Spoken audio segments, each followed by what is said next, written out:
Hello, folks. Hello, hello. How's it going? Happy Monday. Championship Monday, round 9. Championships having started. Gonna be watching some of the games as per usual. Hopefully, you guys are doing good.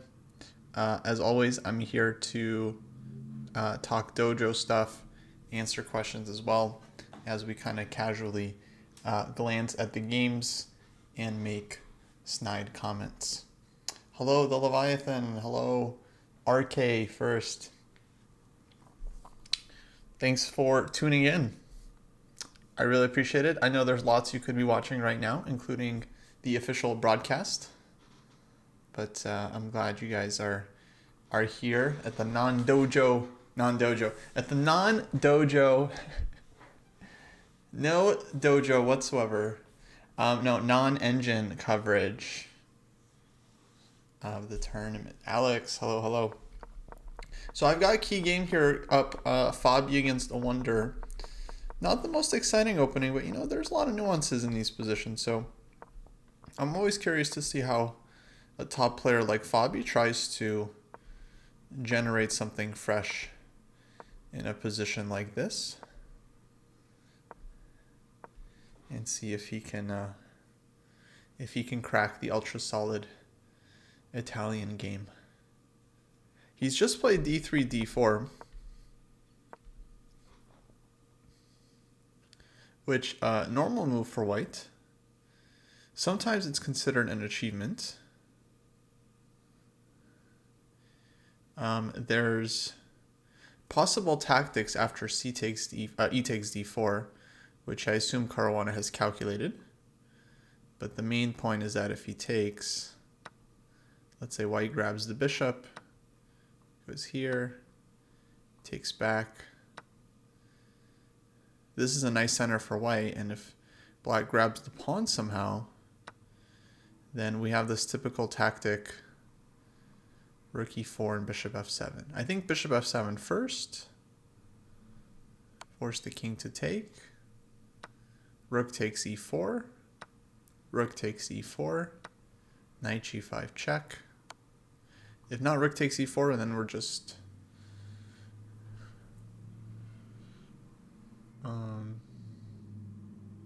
well, I guess having an active position for white. But here I don't know how good this is. Like, we've won the material back, but I'm not really sure if white is like that much better in this final position. We have some ideas, but wait, let's think this through. So knight e4.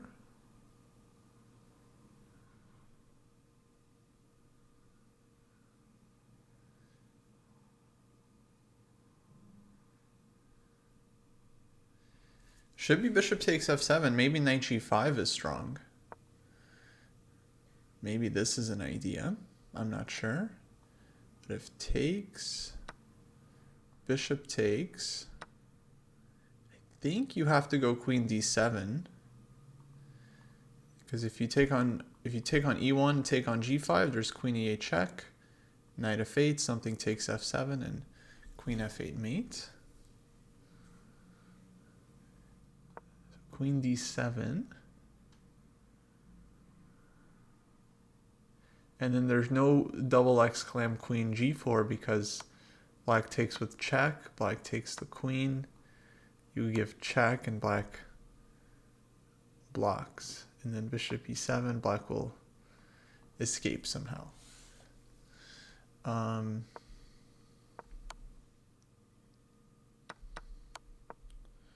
So there's no queen g4. White's still down a pawn, but would have some activity here. I'm not sure if I'm missing something clear, but queen f3, maybe just some initiative for white. I'm not sure.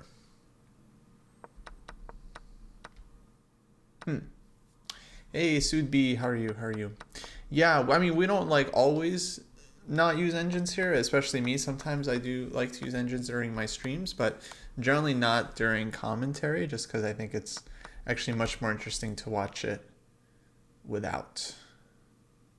Not always, but in many cases. I think when you're streaming it without, it's actually kind of I don't know. You get a better feeling for what the players are thinking versus what the, let's say, the truth is. Sometimes it's interesting to know the truth of the position, like when you're studying or whatever, but when you're watching live games, it's kind of like fun to think about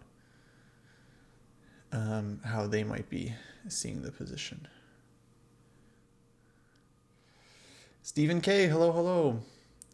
Okay, also this opening caught my eye between Opara and Shanklin. I just want to see what happened. So Oparin said e4, Shanklin said c5, knight f3, e6. Then Grigory said knight c3, Shanklin said knight c6, a3. Wow, he said a3, huh?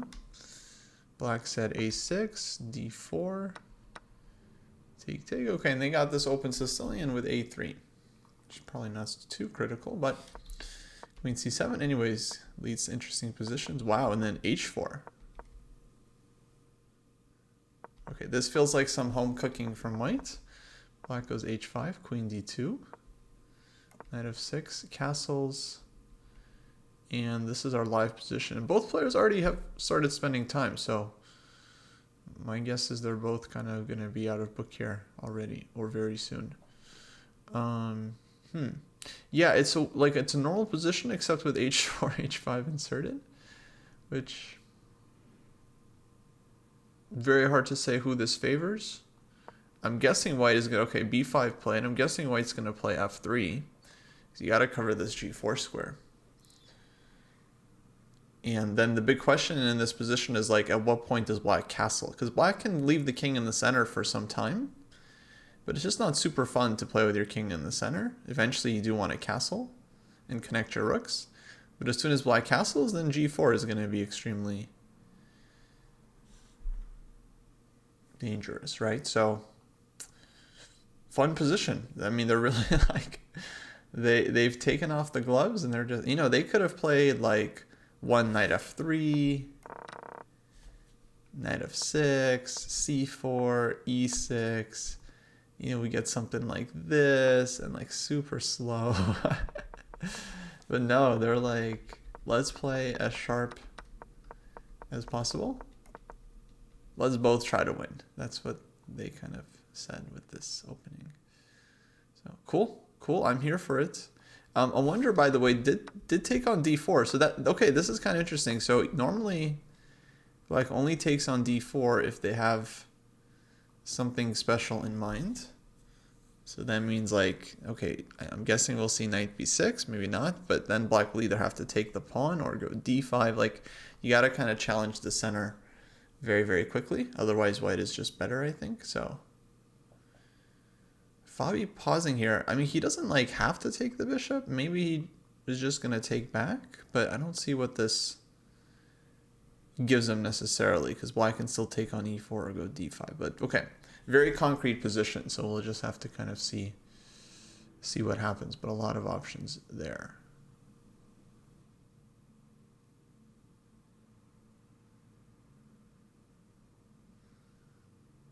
Thank you for following.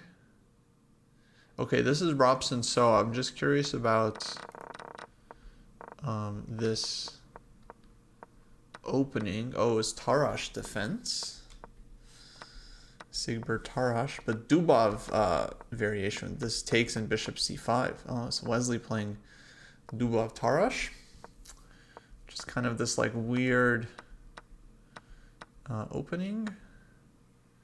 Where like, yeah, black, I mean, there's like different lines, but there's a lot of lines where black is like down a pawn, or black gets these like weird double left pawns. Here it's both, black is both down a pawn and has these double left pawns, but Wesley has over 90 minutes on his clock, so I'm guessing this endgame is completely fine for black.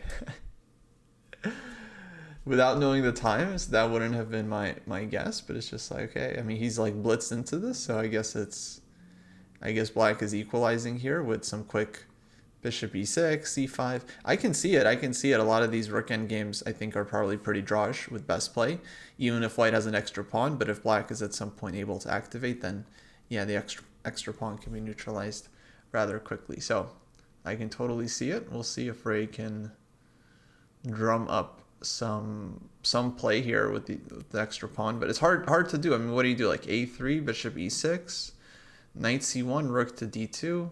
You know, you can land in trouble here as white as well, so you don't want to take too much risk unnecessarily.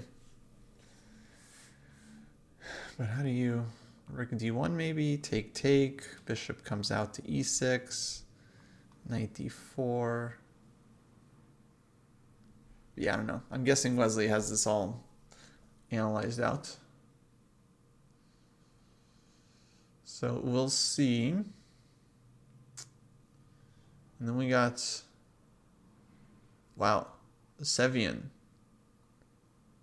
just played rook f3 against Dominguez, and he's got 90 minutes on his clock. Okay, so like, ooh, I'm kind of familiar with this attacking plan. This didn't come from Open Sicilian, but this quickly went into a Open Sicilian kind of position because of e4, bishop b4, queen e2, bishop d2, f4, bishop e3, knight d2.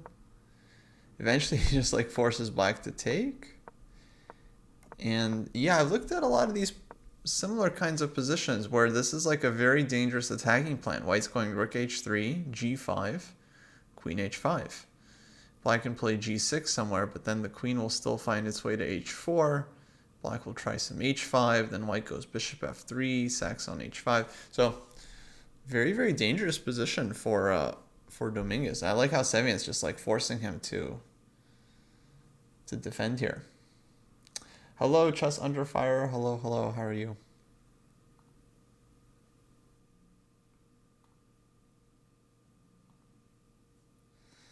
So this looks very scary for black. He's spending his time here.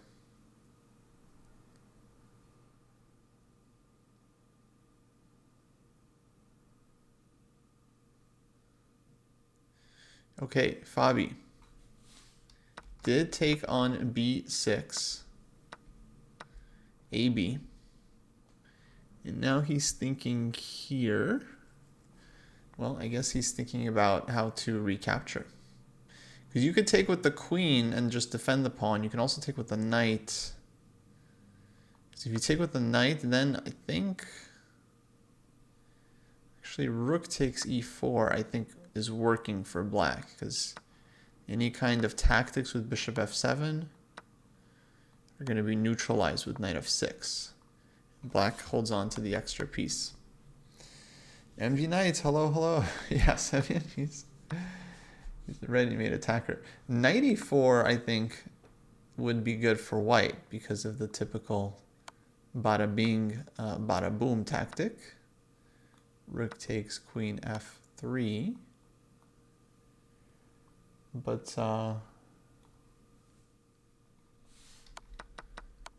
yeah, if rook takes e4, then there doesn't seem to be any kind of bada bing, bada boom. And this is just white down a pawn. Try, maybe white can get some compensation here, like bishop g5, but it's not.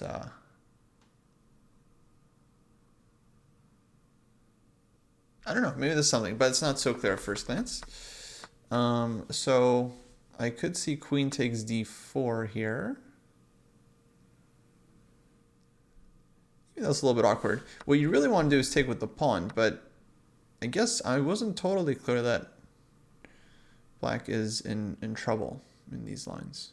There's also rook takes e4. Rook takes e4. Then I think we take on f7. Let's say king takes, knight g5. We take here. Okay, this one white is up the exchange, so white would be very happy. So king would have to move. And then my feeling is that this would be kind of nice for white. Hitting this, let's say take. I don't know how bad this is, but it's like equal material. Black's king is certainly weaker than white's, it seems. Maybe like, okay, black will somehow deal with the threat, go bishop f5.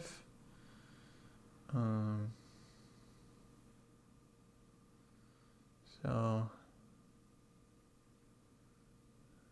yeah, not sure how good this is for white, so maybe this is what Fabi is thinking about.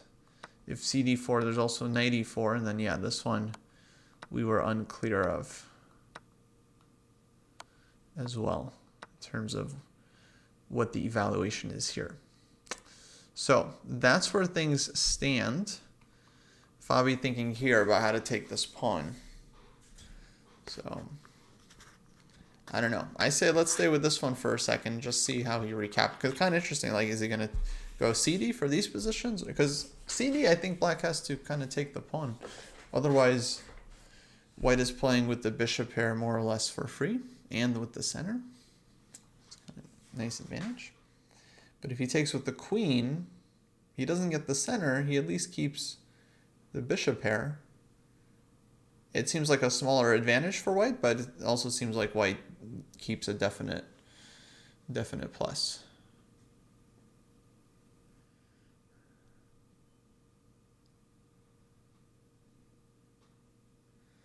Hello, Cross Online. Hello.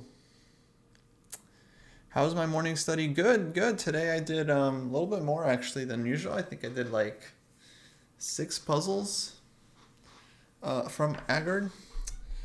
Very tough, very hard. One actually I solved blindfold. I went on the walk and I took a picture of it and I just like looked at the picture for a good like 30 seconds to imprint the position in my mind, and then as I was walking I was trying to figure it out, and I think I solved it. I don't know if I solved it perfectly, but I was doing pretty good. So I'm going to start doing that a little bit more often. I'm going to try to combine walking with like solving some of these positions more or less blindfold. But yeah, that was good. So that was something like 45 minutes total, I think I was spending today. I'm on the combinations chapter in calculation. Tough book, but I'm working hard. I'm also thinking a lot about like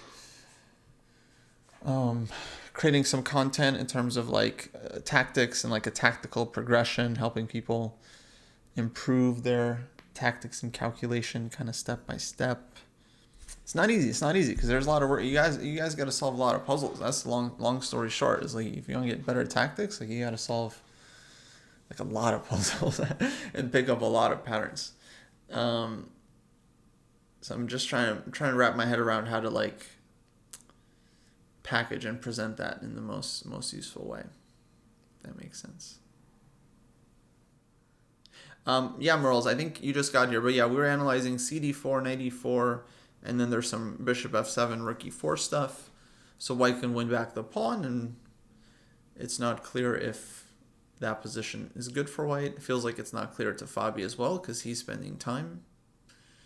He's not recapturing so quickly. Because queen d4, I don't really see a huge drawback to queen takes d4, right? Like, other than, okay, you didn't get your center, but keep the 2 bishops. Maybe black goes h6 or something. White can play h3. Seems like a small advantage. I'm not sure. I would think it's a small advantage. There was a question about like Italian game and how to get better at it. Yeah, like my gut instinct on your question without knowing 100% your situation. Oh, CD4. Uh-oh. Fabi's like, go ahead and take that pawn. A Wonderly Yang. Grandmaster 2677. See if I care. And Wonder is going to take that pawn because otherwise it's not really a fun position for black. So let's see how this develops.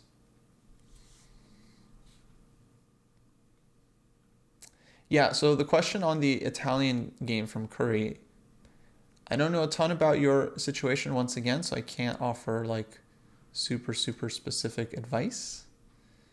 But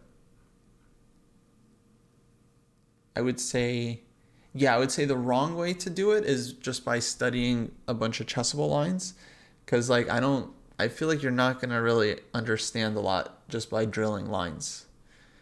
I think you should only drill lines if like you're really getting it a lot and like you really need to get it down. But I would say that's only like one component of it.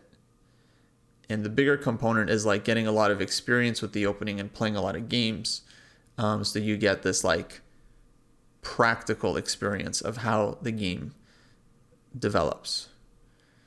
Like you can study Chessable all day long, but as soon as you actually get the opening over the board, you're never going to know what it feels like to play a particular opening. And regardless of what happens in the opening, especially something like the Italian game, a lot of times you just get a small edge as white, and then that's it. You still have to play that position and try to transform your advantage into something more, which is a very, very difficult task. So, yeah, I think probably the answer to the question is to try to play as many like interesting thematic games in the opening that you're trying to improve as possible. And I've done some videos on the channel. You can check out like how to learn any opening. Part 1 or part 2, part 3 might be more useful, but yeah, I'm usually advocating for just playing a lot of games, analyzing a lot of games in the openings that you play. So if you see some games like this one, for example, Italian game, there's been a lot of Italian games in this tournament you can analyze, just trying to understand different nuances. I think this would help. Drilling lines on Chessable to me doesn't feel that useful for the most part, because you're not going to get like 95% of the lines you're drilling. I think in a lot of cases, people are just going to play like random stuff. And yeah, I don't know. I'm not really sure about Chessable when it comes to drilling opening lines. I think it's maybe useful for other stuff. It's also useful as like a reference guide. So for example, you could play a bunch of Italian games, and then after every game, you can go and reference your Chessable course and try to see if you played it correctly or not, and see if there's any kind of takeaways. But yeah, again, with the Italian, that's a really tricky one too, because it's like there's so many different move orders, so many different structures, so many different variations. And it's also a very, very solid opening for black. So if white is getting even a small advantage, it's like already like a hallelujah situation. But for most players, that small advantage is just the very, very beginning of the battle. You know, it's like trying to convert that into a win is like this whole other thing. So yeah, hopefully that helps. Long story short, play more games, analyze those games, maybe have a collection of the games in an opening that you've played, and try to annotate them with like, you know, what you missed chances, some notes, some key takeaways, 3 per game, and then review those from time to time. You know, do your own like Chessable thing by like reviewing your games and reviewing your misses, and try to build up experience. You know, the best like players in the world at a certain opening, when a player is like really well known for how they handle an opening, like one example is like MVL being known for like being a really good like Najdorf player and like Grunfeld player, and let's see who else. I think Magnus was known for being like a great like Rui Lopez player from both sides. The reason that happens is because they've played a bunch of games in that opening, and so they're just like vastly experienced, and so they know all the positions, all the structures. But it comes from playing experience, not from, you know, racking up hours and hours on Chessable. Okay, knight takes e4 from a Wonder. Let's go. I'm gonna go ahead and give that a let's go. Good job, a Wonder, snagging the pawn, not being afraid. And now I think we're going to see takes in rook e4. I'm not sure what else is here.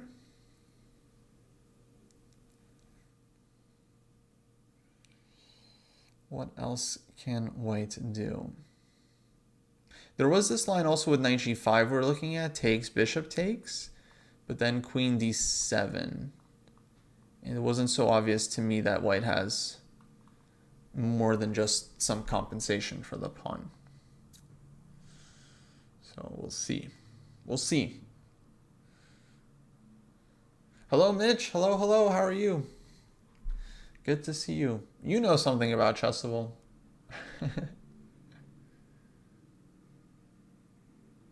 Yeah, Shankland Oparin game is very interesting. I'll be watching that closely as well.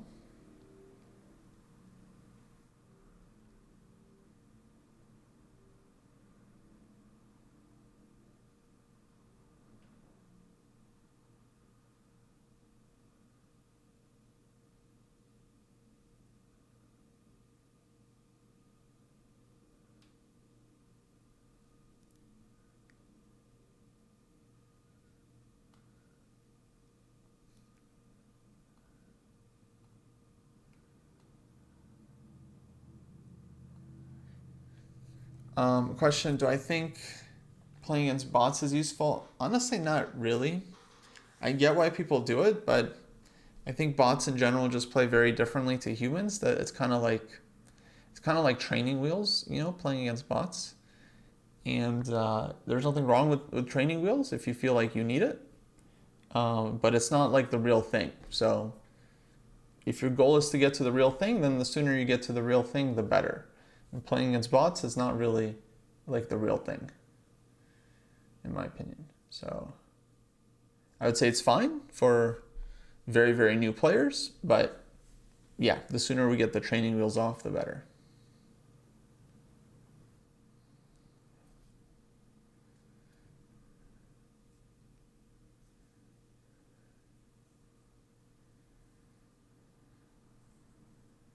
Well, I've looked a bit at the Shanklin English courses, but I feel like he had some misses. There are some lines where I'm just like going through the course and I'm checking the database and there's like a main move that people are playing like thousands of games, and then it's like Shanklin doesn't cover it. Like, well, what am I supposed to do, man? But yeah, anyway. Gukish and Arjun on course to reach 2800 tomorrow. Very exciting. I don't know if I'll be around to watch that live. I also don't know about David's plans or Jesse. But that sounds fun. That sounds awesome. I'm looking forward to seeing that.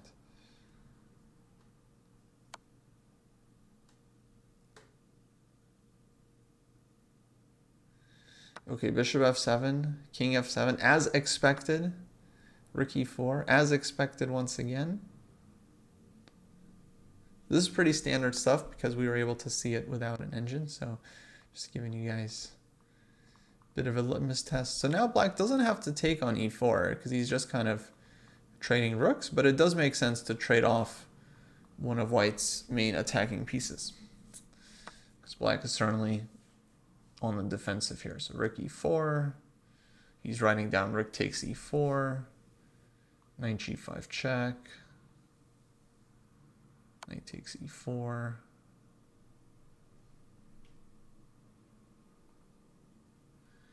just double checking there's no queen b3, no, black goes d5 and no problem. So yeah, he'll go knight e4. And now the question is, how does black mobilize? To me, black's position seems like it should be okay. Like bishop f5, just develop, and okay, he has one less pawn on the king side, but doesn't seem like white is so active that he should be crushing black here. But Fabio will try to squeeze, I'm sure. He's I don't know if you guys know this about him, but he's actually very good at this game, like really, really good.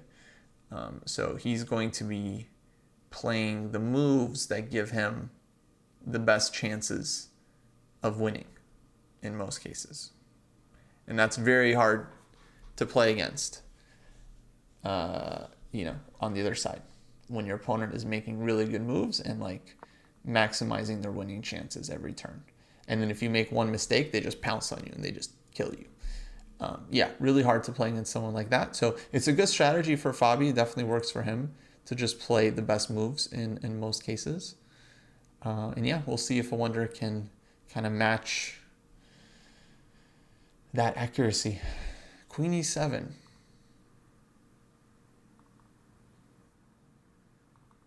Yeah, comment about opening videos. This might be a controversial take. I don't know.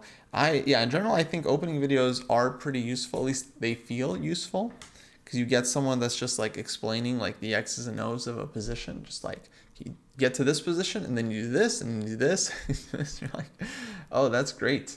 That's great. Like it's like so helpful. But at a certain point, you still need to develop that practical experience yourself. So yeah, it's very, very helpful to watch a video and see someone explain to you how to do something, but then you definitely have to learn how to do it yourself and practice doing it yourself.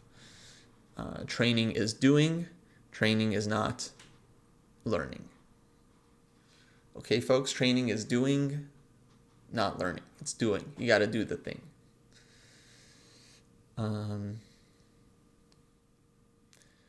So, yeah.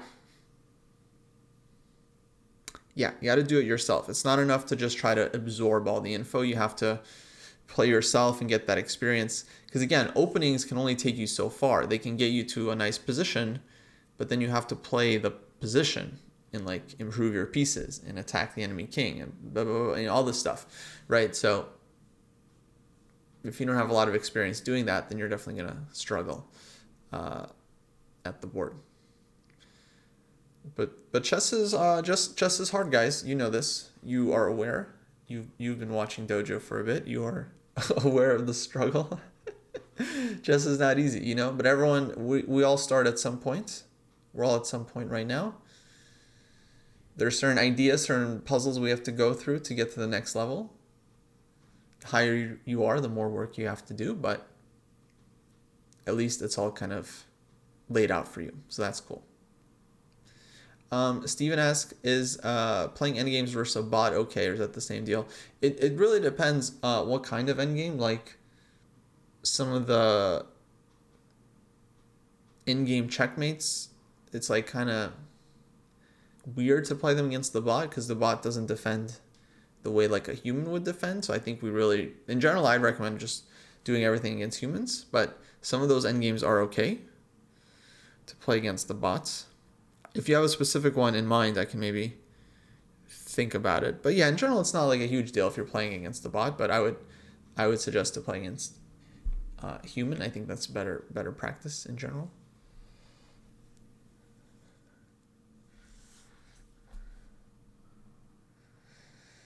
Thank you for following, JJMF Thompson. Okay, let's see what's going on with Grigory and Oparin. Let's see what they're debating. So castles was what white said. B5. Knight takes C6. DC. And now Oparin is saying E5.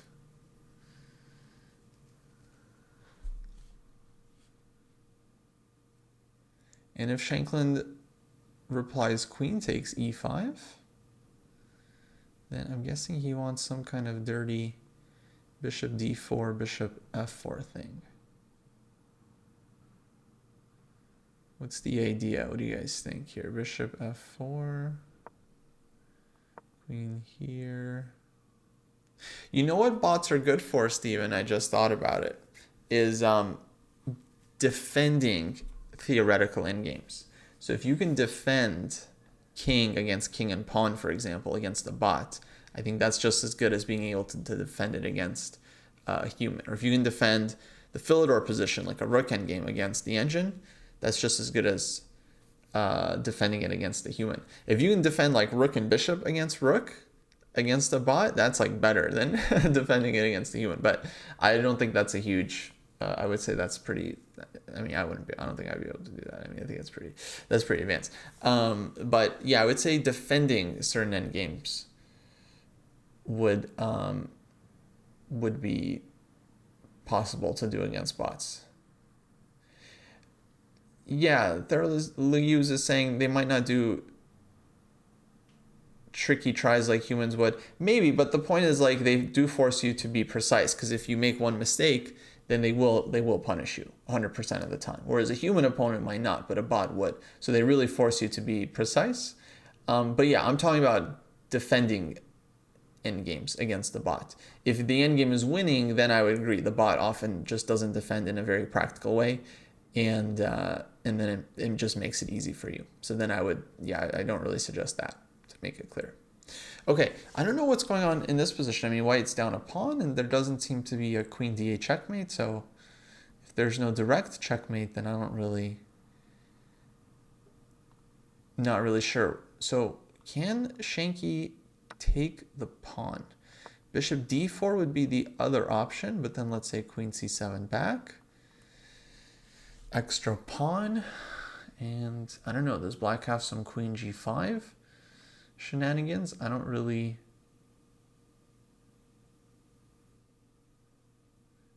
seeing it. Is there a take and a knight e4 kind of thing? Bishop e7. I don't know. I'm kind of reaching here. Like, White's just still down a pawn. Maybe some compensation, but we're still down a pawn, so I don't really see it. So e5.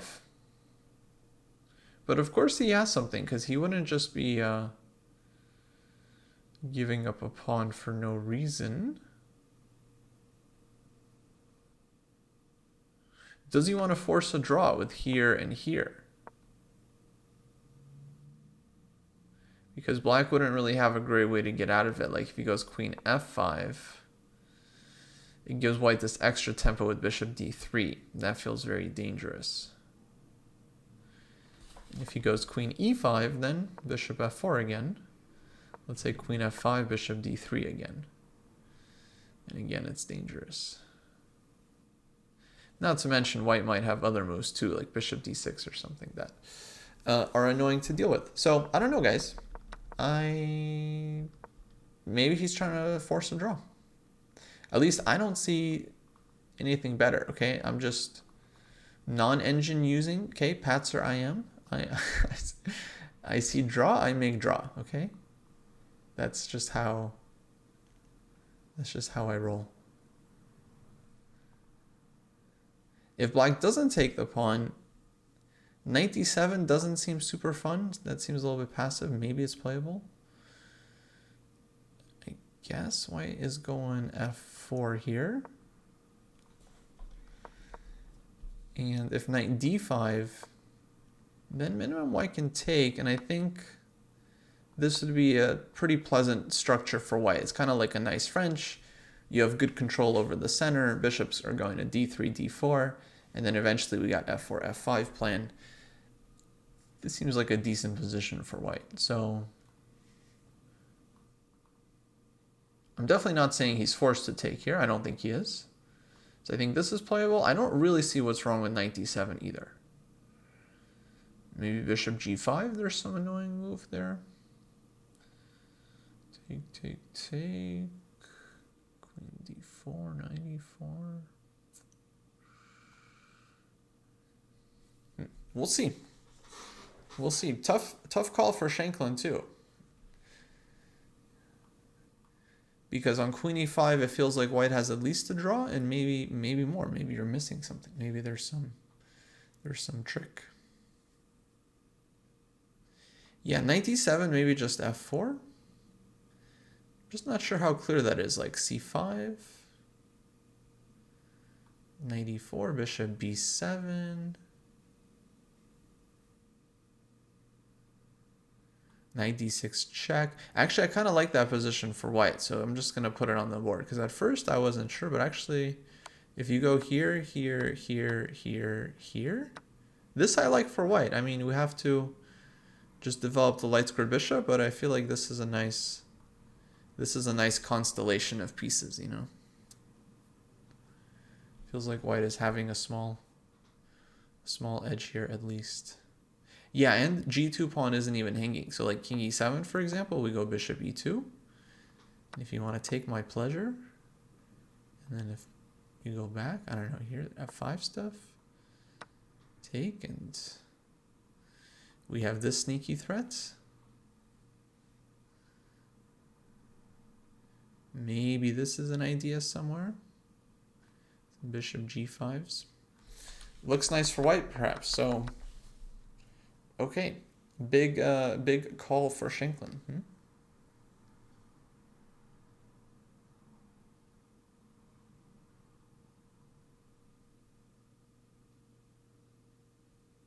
Okay, Sevian's game also blowing up, but let's stay here for a second because I'm just curious how he's gonna take this decision.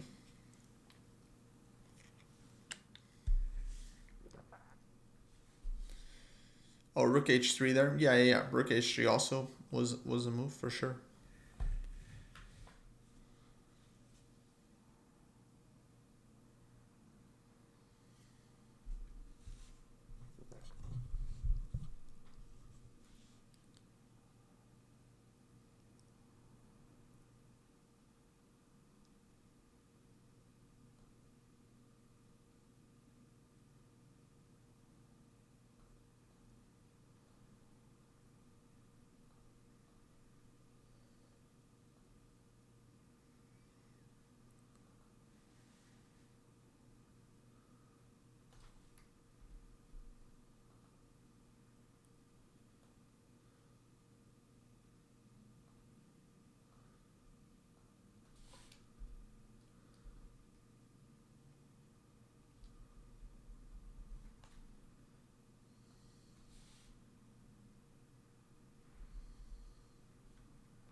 Okay, Shanklin thinking.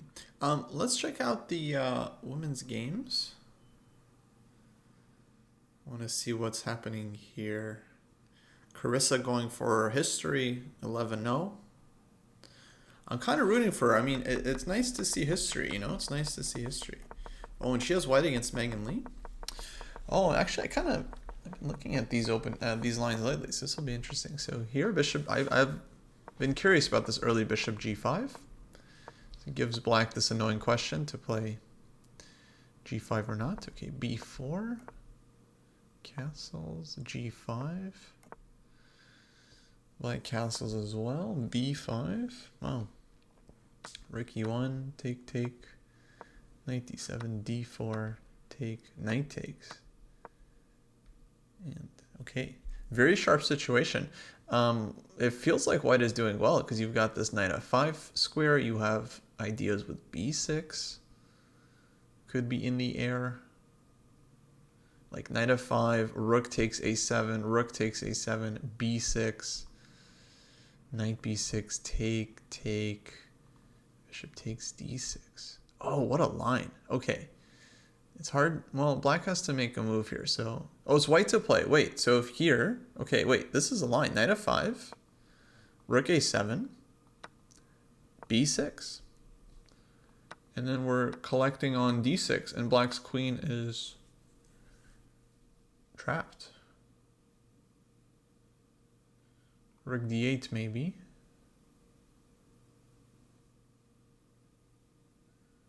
But yeah, rook e7, okay, we're just up a piece there. So rook d8 looks like only try.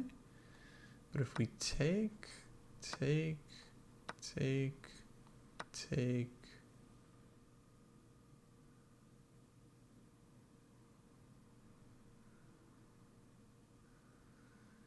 maybe check and go here or something.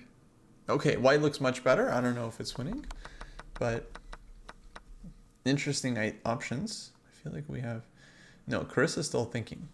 But this super tempting, huh? Knight f5, take, b6. Everything else looks like busted for black. Like if you take this way, then bishop d6, you're just immediately losing, just down a piece again. So this would be necessary, and then yeah, everything is forced. And then on here, actually on rook d8, like maybe you don't even have to take the queen. Maybe you can go e5 too. Like threatening this one.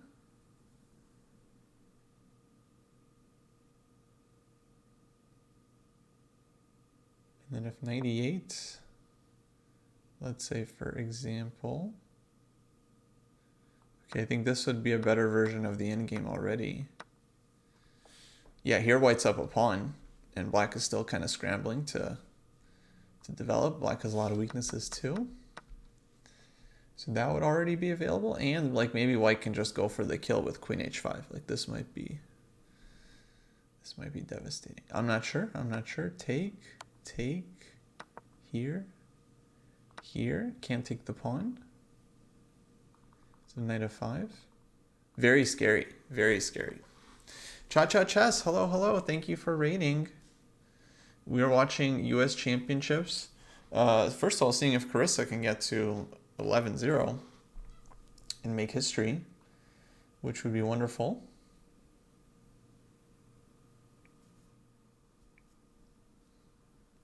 Be amazing to see some history made. That's right, no eval bar on this stream. Exactly correct. You're welcome. It's just more fun this way. I don't know. It's like more interesting. You get to see what the players are thinking about. But yeah, so we're just looking at these lines with knight f5. In general, white's position looks very promising, so maybe she doesn't even need... Also, why... Just a stupid question for me, like, why are we looking at all this stuff? Why can't white just take here?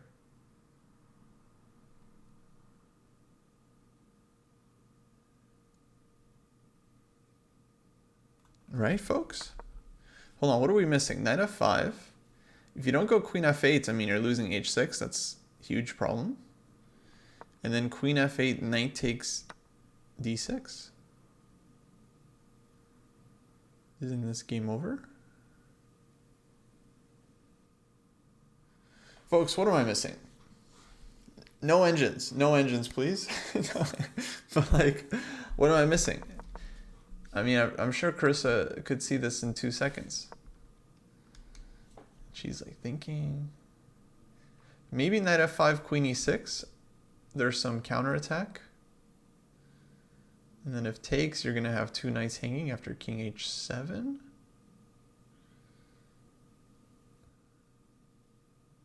It's hard to believe, but maybe that's the problem. Yeah, maybe queen e6. Knight f5, queen e6. Because queen f8, knight takes d6. It's just, I'm sorry, I was like so focused on like, oh, this b6 idea. b6.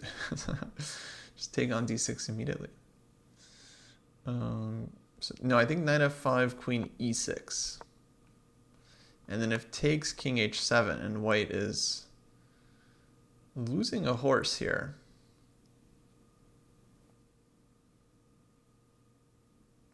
It's not so obvious how to continue here.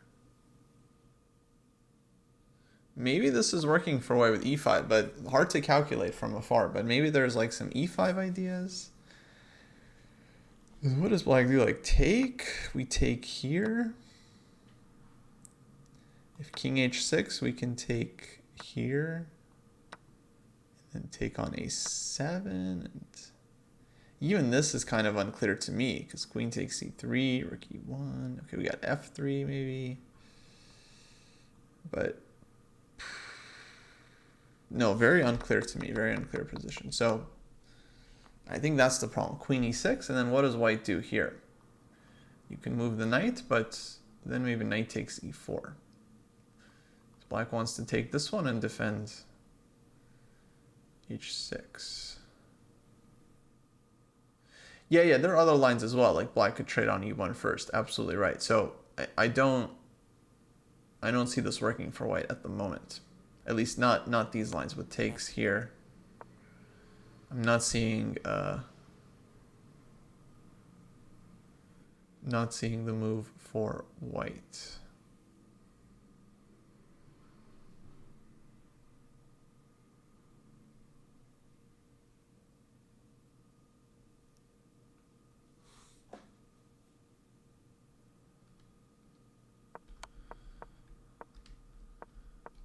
So yeah, queen e6. We could try other moves like knight d2, for example. Because this one's still a target. But who knows? Maybe there's tactics with knight e4. Okay, so Chris, a lot to think about. Because she can also just like improve her position, like queen f3.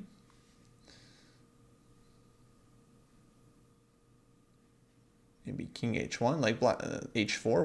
White's position looks very, very comfortable regardless.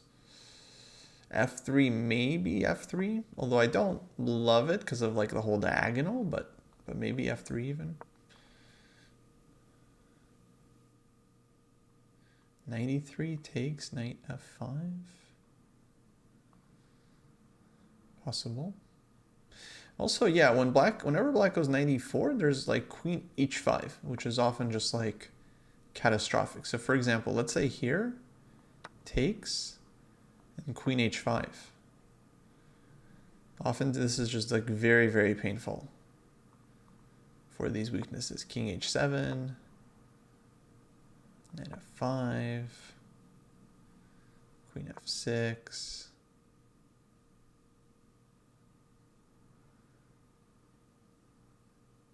And then something, I don't know, something from here. If I was a better chess player, I would spot it immediately. Is there like some knight h6? Oh, knight h6. Okay, I don't know if this works. There's like knight takes g3. Probably doesn't work, but just like, for example, sometimes there's like tactics like this, And then if here, we won our piece back, extra pawn, super nice. If here, we got this. So, okay, let's not fact check the combination. Let's not fact check it, okay, guys? But that's the type of idea White has available. F3 played. Wow, okay, Carissa goes F3. So she decided none of this is worth it. So just securing the e-pawn and saying, I don't care about the diagonal. I'm going to go king h1 or bishop f2 or knight e3 at some point. So everything should be fine. But yeah, begs the question if black can break with some d5 or something. But d5, I don't really see it. White takes. This is defended. So e5, you know, is always, knight f5 is always there. Yeah, g4, king h1. g4, also another idea to always watch out for, bishop h4. And it's like, yeah, you know, you want to say something verbal to your opponent. Bishop h4. But yeah, g4, bishop h4, g4, king h1. Also very promising. So black's king weakened. So we're going to see Carissa playing against this king. Okay, I want to see a couple other games here as well. We have Irina against Begum. So it looks like some kind of English opening. Okay, early h5 stuff, as per usual. Takes, pawn takes. And okay, long strategic struggle. Got Jennifer Yu against Tatev. This one is very sharp. And now I see h4, h5. And okay, white is playing for checkmate. Kind of scary for black. And this looks like it was e3 poison. So Jennifer, I guess, is a new convert of the school of e3 poison. Tatev definitely has had some games against this, I'm sure. Queen c2, castles. But yeah, these games always go differently. Knight g5. Wow. g6, h4. 97. I'm a little surprised black didn't go bishop f5, but there's probably something uncomfortable. Maybe just bishop d3 and white doesn't care. I don't know. Knight d7, h5. And yeah, now Jennifer's just like trying to mate. Like she has ideas of like takes and then some like knight takes d5 and you can't take back because rook h8 mate. So, and then if fg, like knight takes h7 takes, queen takes g6. So huge threats right now. Like for black, you gotta defend. But what do you do? Like knight e5, there's f4. I guess this is this type of stuff you have to look at. Knight e5, f4, bishop f5.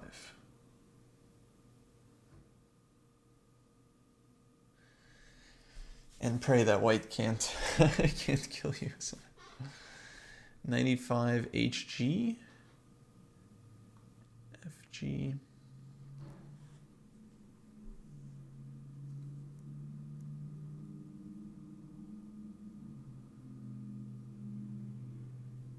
Takes. I don't see anything. Don't see anything here for white. A pawn makes draw already. Oh, okay. We'll go back there shortly. I just wanted to see one more game. We got Rose against Nazi. What was this? This was oh, e4 g6. Ooh. Okay, but then c6 back to the Caro. d5 e5 h5. I'll be honest with you guys, I don't understand anything about these positions.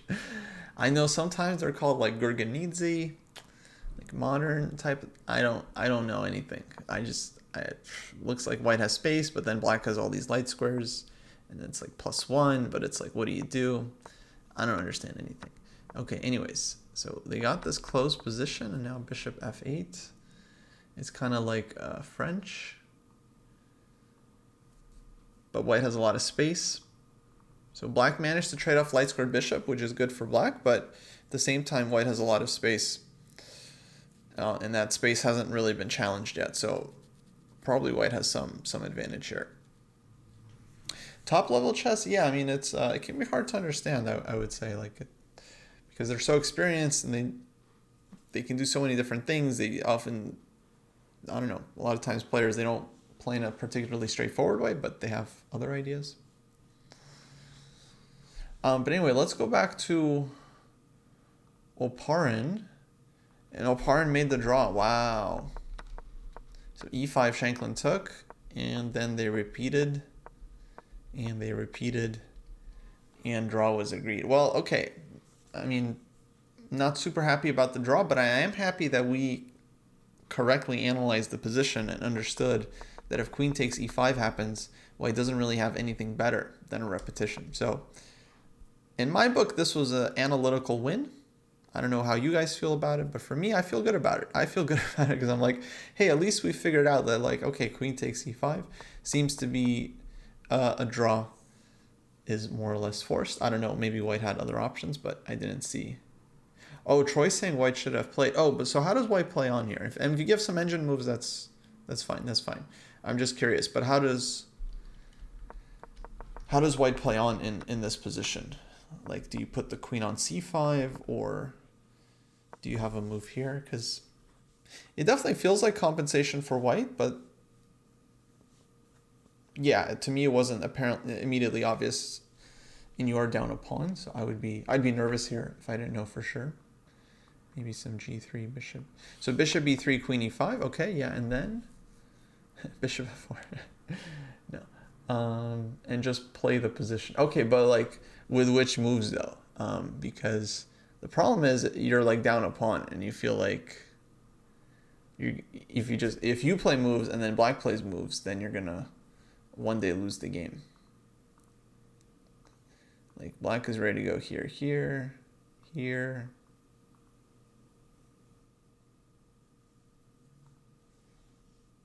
So yeah, I guess I'd be wondering how does white play this exactly, because I don't really see how to make threats, and we are down a pawn. We are down a pawn.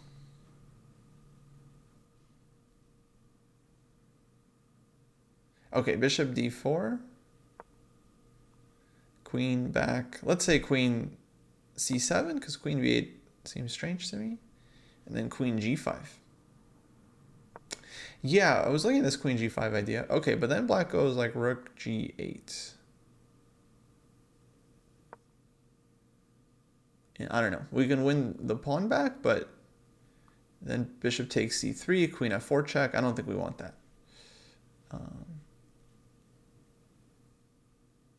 But yeah, it sounds like Compi is happy with white's position, which I totally buy. But I can see from white's point of view, like if you don't know the evaluation yourself. I mean, for me personally, it was very hard to see more than a draw or like what to do, you know. King f8, maybe. Okay, it feels a little suspicious, but king f8 might have been playable too here. You're okay. Definitely seems like white should have nice compensation. Maybe rook h3. Of course, you got to be very careful of any jumps, but we got this in our sights, so we're good.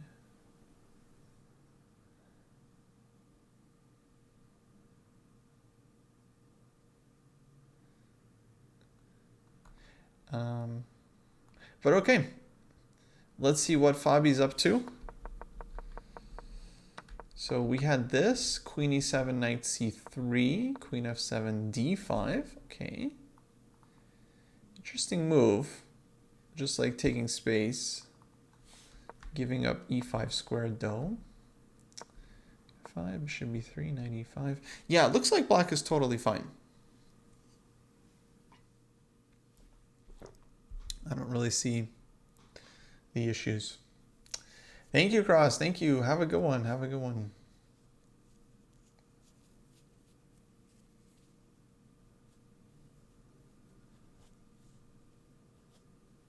Okay, let's watch the Sevian game, because Sevian is certainly not losing his white. Rook f3, f5 played. So Dominguez is like, you know what, Sam? I call the shots. Okay, you don't call the shots. I call the shots. Okay, I'm Linear Dominguez. 2.0. So rook h3. And Sam's like, actually, I'm calling the shots. I'm attacking you. Knight f6. G5. This is live position. Okay, so crazy. I'm guessing on knight g4, Sam is just gonna like continue to brute force him with bishop f3. This came from an English opening, but it essentially transformed. It actually just purely transitioned to open Sicilian. So it was basically, yeah. Transposed to open Sicilian. Oh, f5 was a mistake. Yeah, it's hard when you're getting attacked because you're scared, you know? You're scared. The kid is like basically puzzle rush vice world champion, and he wants to puzzle rush you. So you're like, I gotta strike back before it's too late.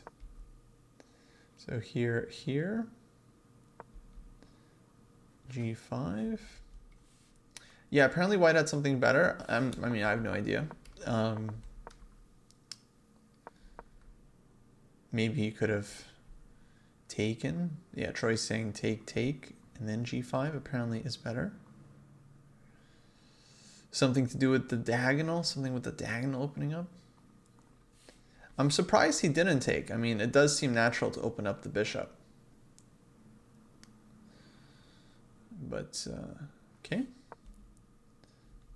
G5 also looks very tempting. But now knight G4. Now I guess he could take here again.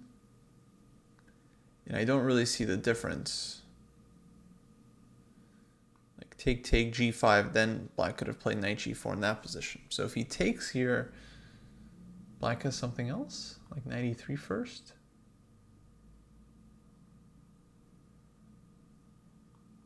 Queen takes.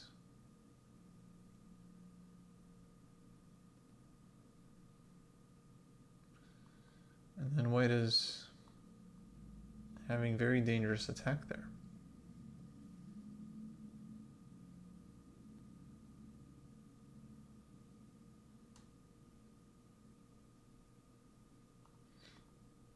So EF still seems good for white. I feel like black is going to go EF there. And then we still have our bishop D5 check.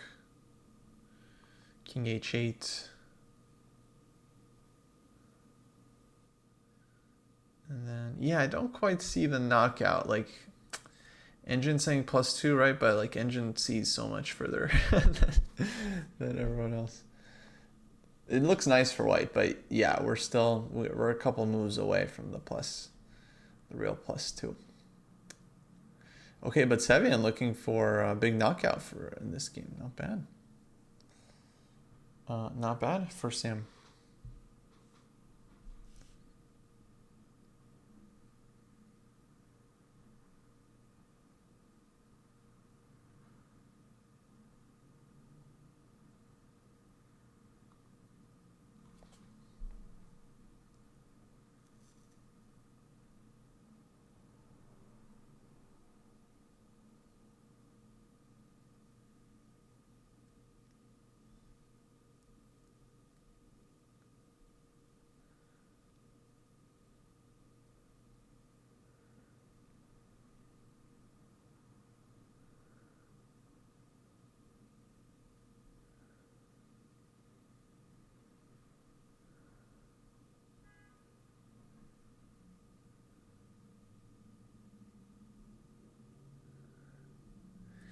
Yeah, not sure. Let's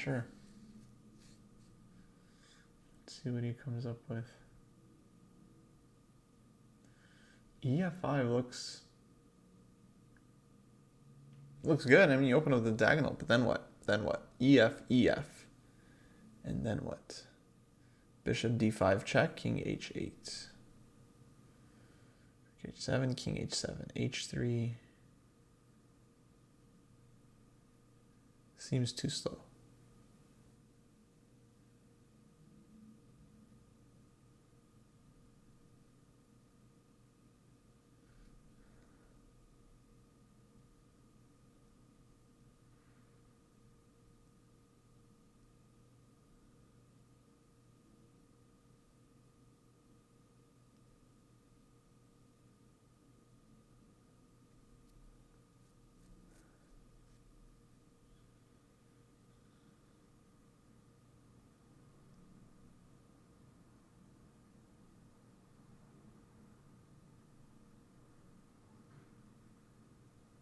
What else can he do?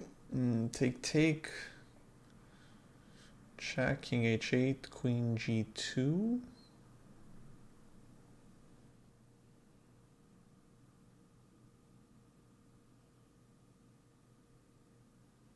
Queen e1.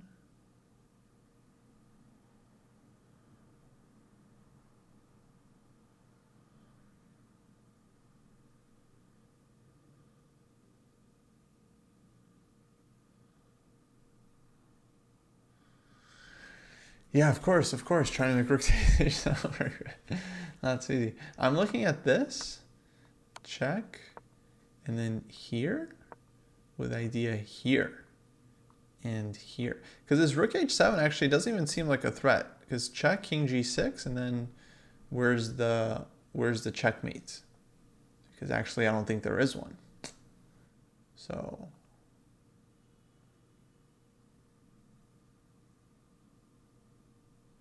yeah, there are some vague ideas of g6 check, but then king takes, you need somehow queen g5 check, and that has to not be there as well.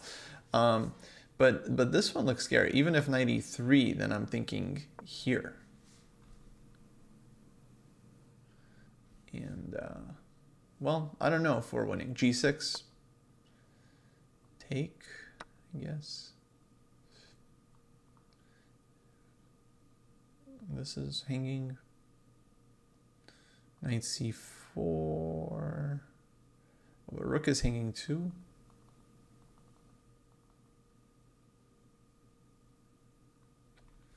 So maybe we're winning this. Of course, queen cannot take because we have queen takes h7, checkmate.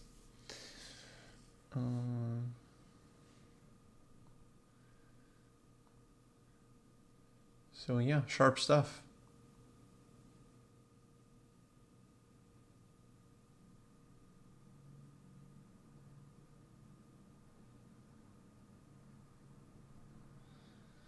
Yeah.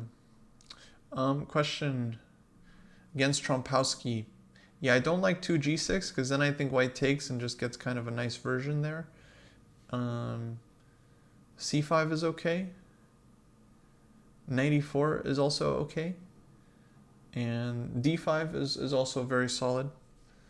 So you can... I think maybe knight e4 followed by c5 is the most kind of like dynamic. Knight e4, bishop moves somewhere, and then c5. And then if f3, queen a5 check. I think that's the most dynamic for black. You might like that one if you're looking for something dynamic. If solid is good, then just second move d5. I think where it's at.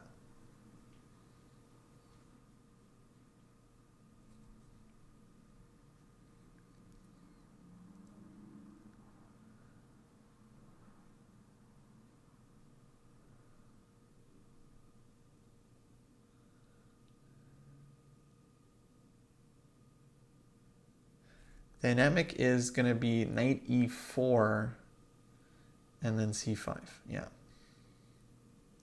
You're welcome, by the way. Welcome.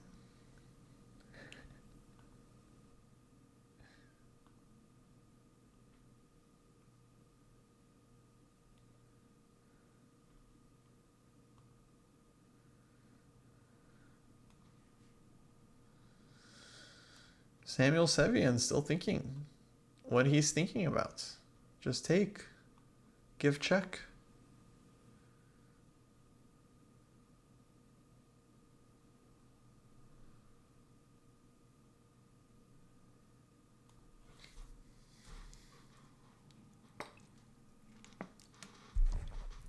I guess it's not easy when you've got like former, top 10 player Dominguez on the ropes. You want to really be precise, put them away. Yes, you're welcome. No problem. Sistadal, thank you for subscribing. Welcome back. Welcome back to the dojo.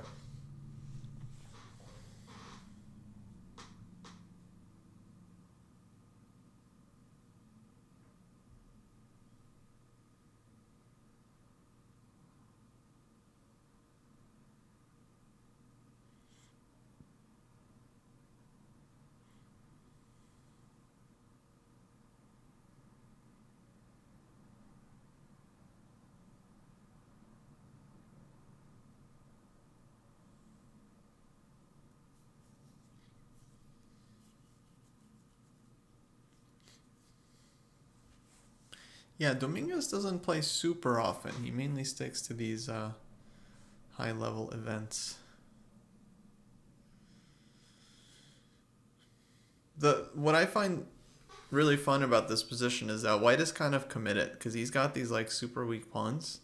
Like you can't really play this one solidly. You kind of have to go for the kill. Otherwise, like sooner or later, like Black will just completely destroy you on the light squares. So he's forced into a situation where he's got to puzzle rush the guy. And I mean that's what he was trying to do. I mean he went G4, which very instructive move, by the way. This is a really typical plan in the Sicilian, to go G4 G5 and harass the knight on F6 and then get Rook F3 Rook H3 Queen H5 and checkmating ideas. So Rook F3, like pushed. H3. Oh, and Troy was saying it was stronger for White to take here immediately and then go G5. Oh, okay, that like stopping the knight from coming to F6, and then Rook H3 Bishop D5 is a huge concern. Queen H5 coming in as well. So apparently that was even better for White, but okay, Rook H3 play, Knight F6, G5, Knight G4, and now, yeah, this is live position. So let's see what Sevian does here.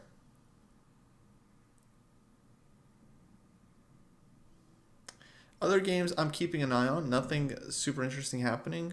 I think Caruana versus Owunder probably a draw. Mishra against Aronian looks very equal for now. Yeah, are the clocks accurate? I think for the most part they are. And Fabi has been spending some time in this tournament, so yeah, it doesn't seem too crazy for me. He was also down against Hans, I remember, in first round. And then Robson against So looks very drawish. So yeah, this definitely feels like the most interesting game by far. Yeah, try Queen E1, Queen H4. That, yeah, I was thinking this too. Looks like a nice idea. Of course, Black only needs one move there to defend.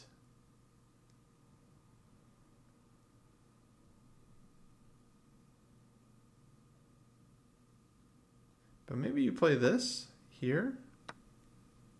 Oh, wait. We can't go here because there's like...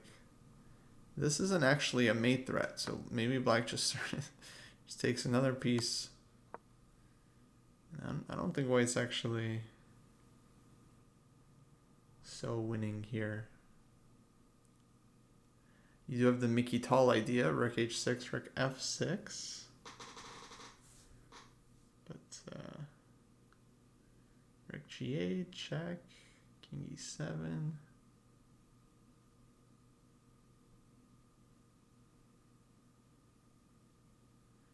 Don't quite see it there.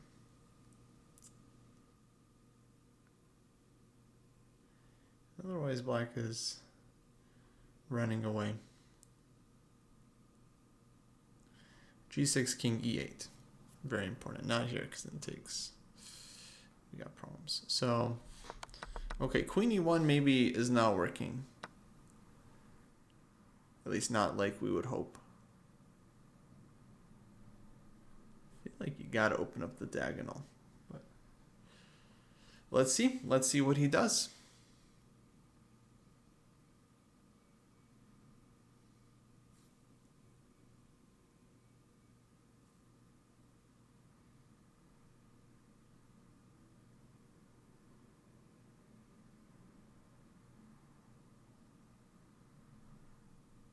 This is Sam Sevian. He's very good.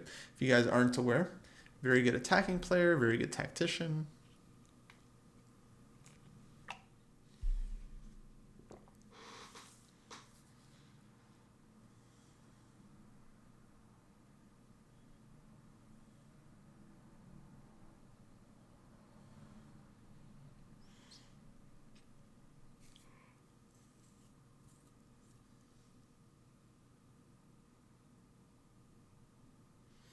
Yeah, exactly. He's got this like 2689 FIDE, which is pretty serious. Not going to be lying. It's pretty good rating.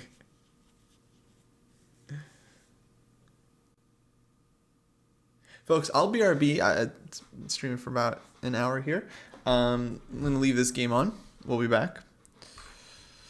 Meanwhile, let's enjoy the maestro at work. See y'all in a sec.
Okay, what's the action?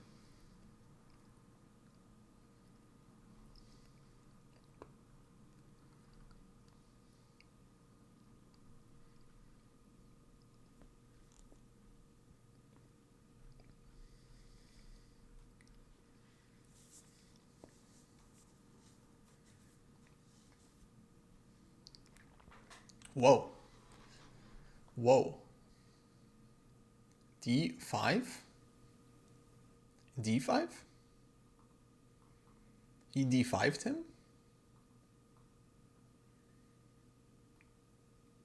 But white can go ED, ED, bishop D5 check. We were trying to give this check anyway. Now we have extra pawn. I guess he sacked a pawn just to open up some files. So Sevian, after all that thought, goes king H1. I was thinking about this move. You know why I was thinking about this move? Because one line that would be really nice for white is to go take, and then queen E6 check, and then king H8, queen G6. And you get like mated as black. But the problemo is you can't go queen E6 because you're in check. So he goes king H1, possibly threatening this. Because now let's say black makes some naive move. We take here, we give check, we come here, and still there's knight F2, which wins for black in a very funny way.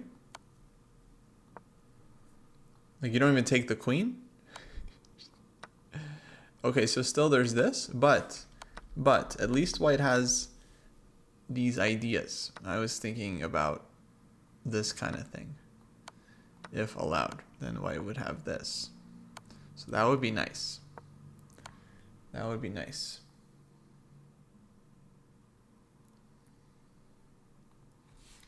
But yeah, well, okay, that doesn't work. But anyways, king H1 seems to be a useful move for white. And then Dominguez goes D5. Like, what the heck is that about? Jeez. So, very violent game here. Very violent. Fabia Wonder looking a bit complicated, actually. What happened here? Knight C3, B5, B4, rook A3, bishop D2. Fabia making some weaknesses for himself, but probably knows what he's doing. C5 now. Guessing he takes on passant, but no, black looks fine. Black looks fine.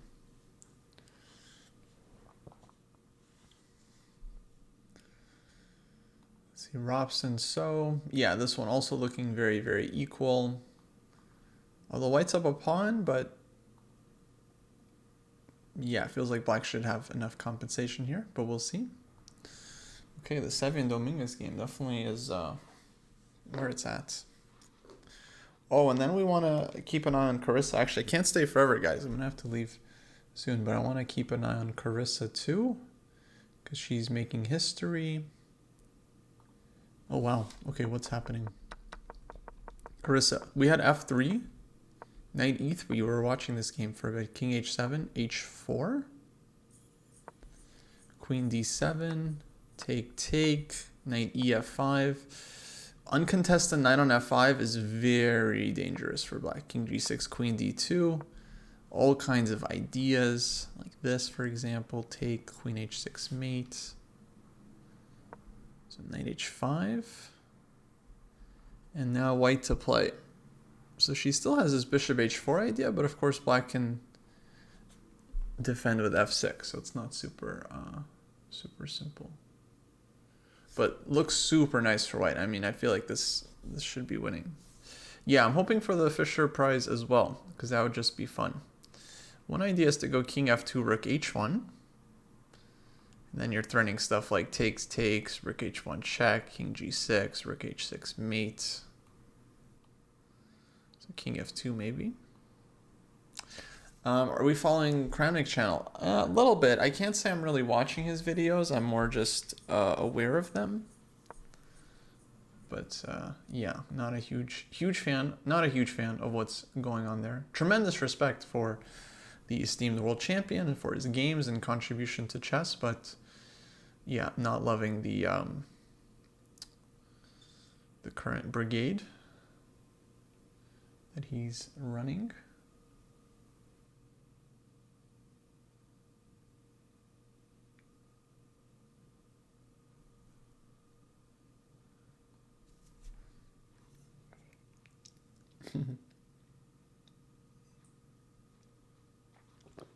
Wait, and just quiet move bishop h2. So Chris is basically saying like her position is good and she doesn't have to do anything fancy. So she's just saving her bishop. She does not want g4 because that would allow knight takes f3 check, ending the run on the spot, sadly. Yeah.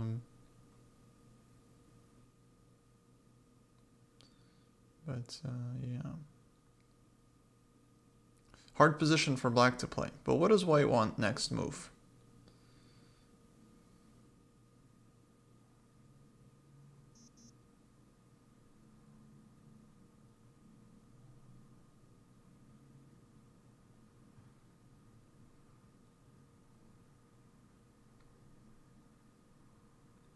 Not really sure. How do you actually mate this king? Not so easy, not so easy.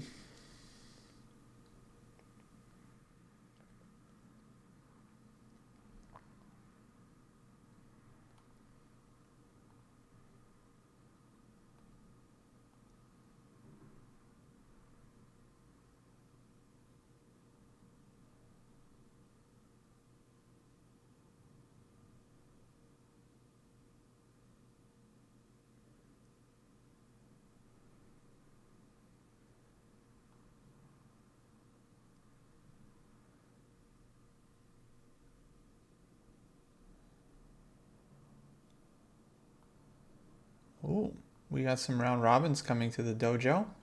If you're in the Discord, who's in the Discord? Training program Discord. We're going to have some round robin events starting soon, like training tournaments, if you're interested in those.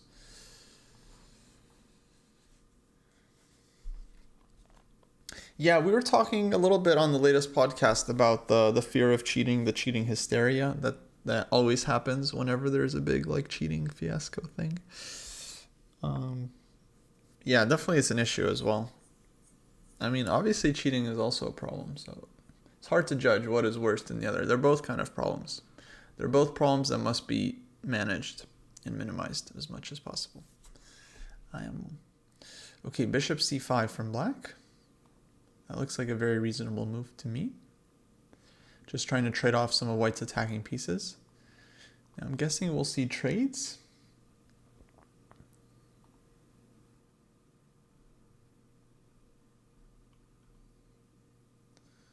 And then, yeah, how does white continue the attack? Don't go g4, Carissa. Please, please, do not go g4. Don't. Do not do it. Do not do it. Please. But how does she... Where's white's attack?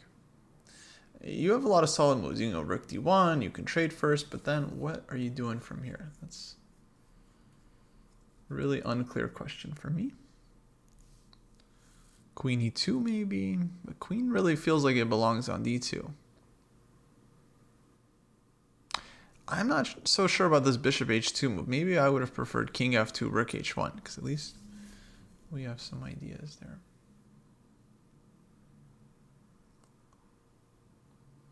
Yeah, I don't know. I guess we're going to find out.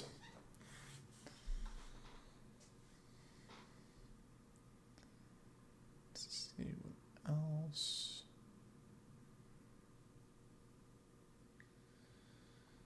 Okay, meanwhile, Sam's still thinking about this. Ray, down to 7 minutes, but they've only made 27 moves. Okay, Ray has to make 13 more moves to make the time control. Good luck, Ray. That's all you. That's all you. You got this, dog. You got this. Sevian's still thinking here after d5. Okay, I mean, sharp position. Like, d5. Jeez, take. Move. what to do. Okay, so two very, very interesting games. This one and then Chris's game as well.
Oh.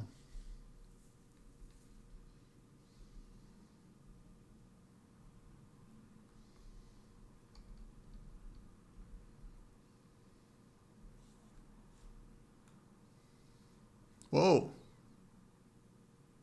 F4. Now that's what I'm talking about. That's what I'm talking. See, I was trying to understand, like, how's white gonna do something? That's how. Trades an F4. And now if takes, white gets big attack. What does eval say for Chris's game? My eval says white is doing very well. This is a nice move. Opening up. Yeah, I somehow had a block about this move because I didn't want to lose the bishop. But no, F4. And then take. And now white is cooking black on the dark squares. Total cooktown.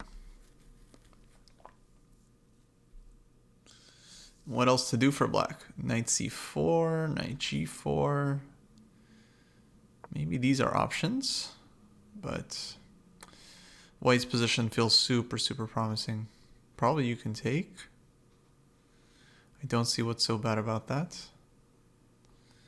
Yeah, maybe just taking. And then if takes, king takes, g4 is coming. Black's king looks very, very weak. So Carissa, on the way. Sevian, still thinking. Okay, let's stay with Carissa. Yeah, rook f1 coming also. Bring the rook in. This pin is a little bit annoying for white, but it's very secure with this c-pawn. So f4. Breaking the barricades.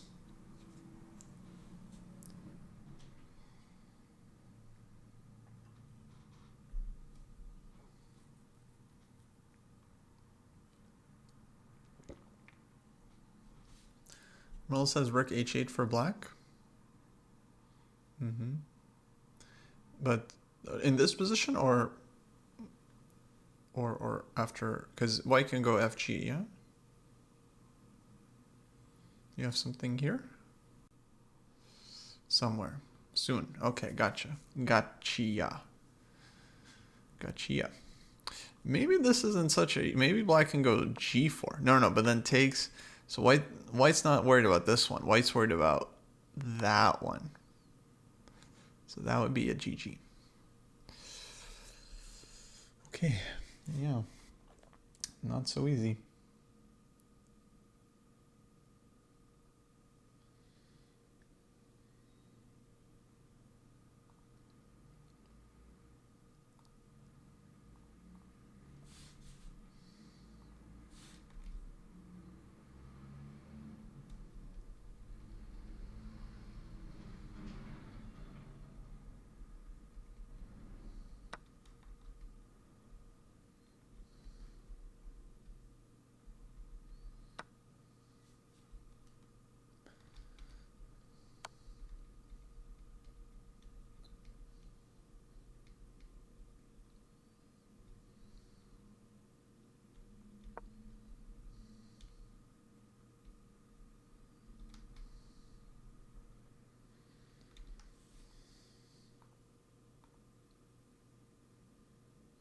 Floppy Pond, thanks for subscribing. 42 months. Nice, nice.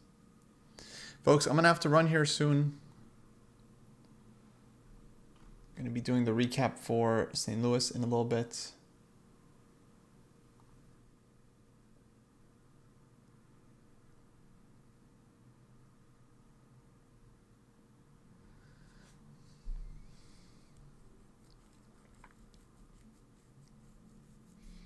Okay, how about FG or knight g4?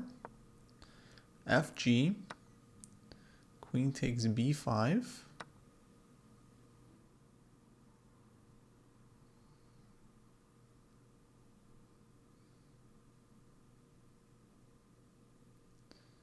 Yeah, I would think white is doing well here. Maybe queen d1 I can try, sneaky move.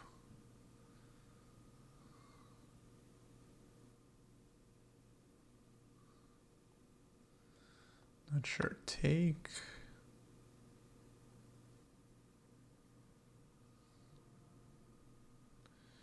Check, take, here. Oh, this one. Then, okay, I don't know. Black's king is very, very open still.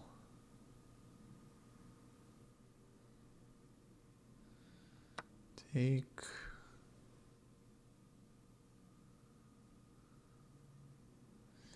We can try something like this and play for mate. We can also play this one, just play the position. But yeah, it looks very, very risky. Like, queen is just too far from the king. Well, I can also start here maybe, and then do something like this. This might be better. And then the idea would be take, take, and yeah, this has to be checkmate. So it's a tough position for black. So yeah, I don't know if there's anything super clear, but yeah, it doesn't look super fun. F6 played. Okay, F6. So yeah, so Megan is going for the pin idea, but the thing is, when you take on D4, white goes CD. White gets a really strong center in the end. So it still looks nice for white, but does she have some kind of immediate knockout? Like a knockout blow? Like a finish her kind of thing? I don't see it right away. But in any case, white's position looks nice even if you just take. But is there something other than taking? I guess actually you could move king h1. But then, okay, Merle's rook h8 is gonna, maybe it's not so, yeah, maybe king h1 here, because then you're threatening to take for real. And if black is taking, then bishop takes f4, and you get your open diagonal for the queen.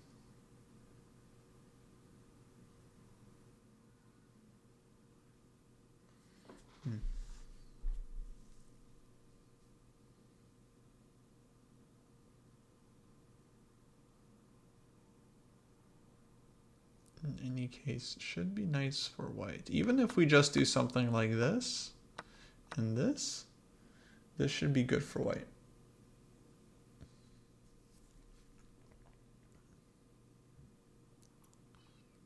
Just looks nice. Strong center, king is kind of weird.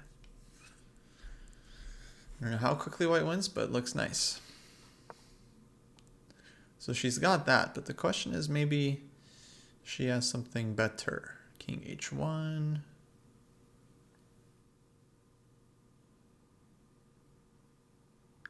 Take on g5, I'm not sure.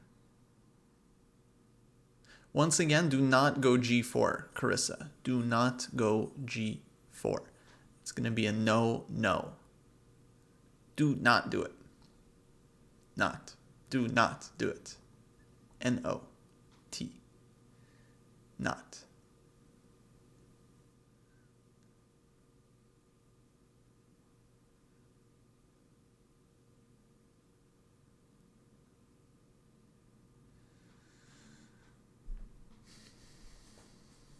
Maybe rook f1?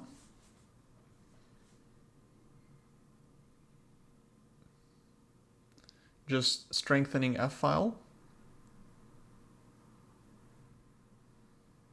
If she plays rook f1, I'm going to give myself grandmaster norm. Because playing like Carissa means playing like grandmaster right now. Because rook f1, if black takes, we're still wanting to bring everything in. Then we have queen h6, queen g3. And otherwise, we're just getting ready to do something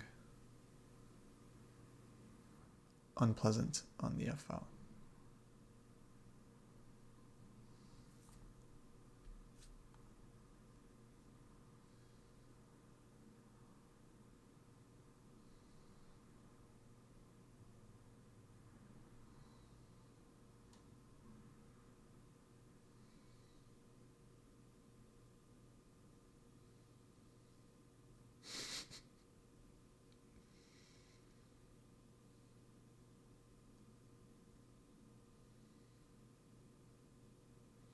No, she goes g4, I'm going to turn bright purple.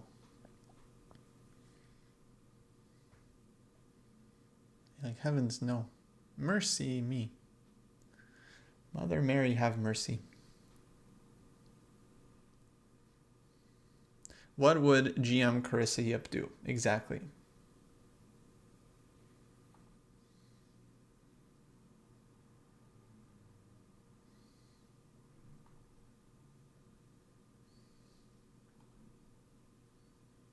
Yeah, it would be a big not like this kind of situation. Yeah, for sure. For sure. Oh, guys, I got to run here very soon, but I don't want to miss, like, literally the next. I just want to see, like, one more move because I'm just curious which direction this game is going to go. Because she can go, like, more positional direction, like take rook d1, and then I think white gets a nice little edge there, but it'll be work to convert. Or she can go for the attack with like rook f1 or maybe king h1. That would be kind of a full steam ahead baller move that Carissa is really good at. And usually leads to her winning decisively most of her games.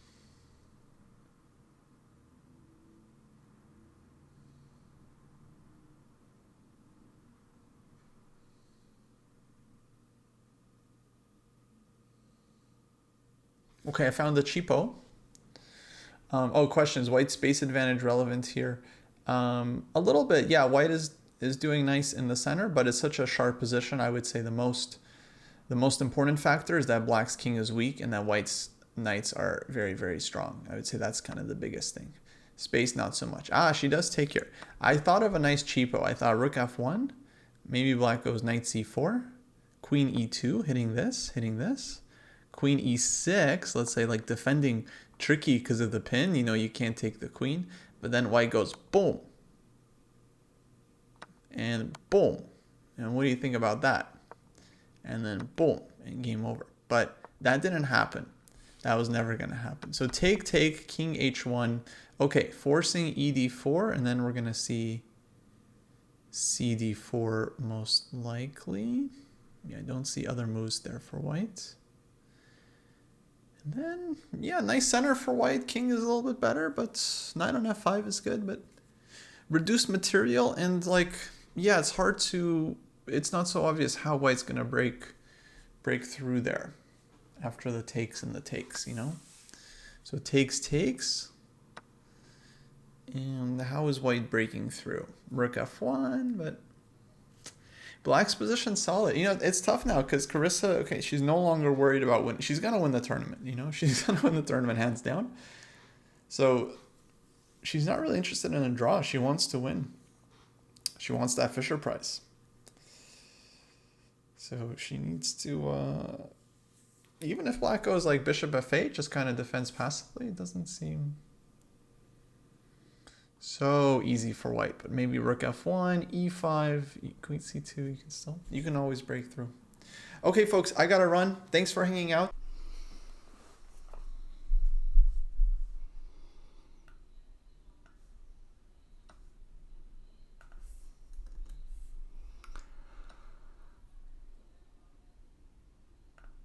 Hey folks, just picking up here at a really violent and brutal point in this game between Sam Sevian and Linear Dominguez. Let's see if I do this, what happens? It goes like that. Sure, looks fine.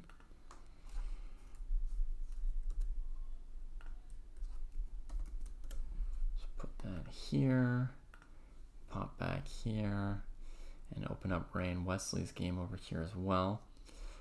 So far there were 3 draws today, it looks like.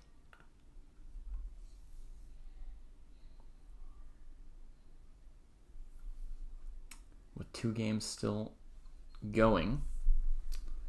Hey Mitch, how are you? Let me open up YouTube as well so I can field any questions over there. Wait, what was that?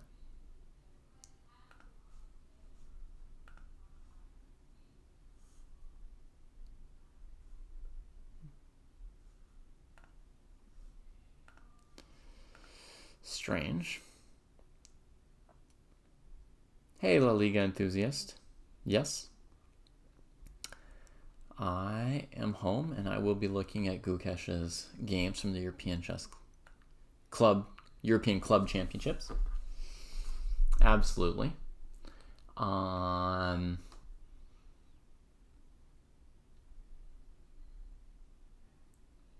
right, Queen e7. My instinct on seeing this position was that Sevian is dead. Was that black is about to win the game. It's the first instinct. That's with basically zero calculation. You know, I saw this position. I saw the knight could come to f4. I figured he's just starting to kill white. Just take it all apart. Queen f5 comes in. Preparing to defend the knight. Right now the rook's protecting it. And after knight h3, rook g4, there's no instant way to capture white's pieces. You know, the knight's defended. There's no rook f8 because the queen could take it. So black plays queen e7. This move probably threatens rook f8 and probably threatens queen e1 and might also even threaten just a little sliding move like queen e2 looks good enough to probably destroy white. Yeah, queen e2 looks pretty destructive. So let's see if the calculation matches up with my instinct here. And pardon me, there's a few pixels wrong on my thing here. I don't know why, but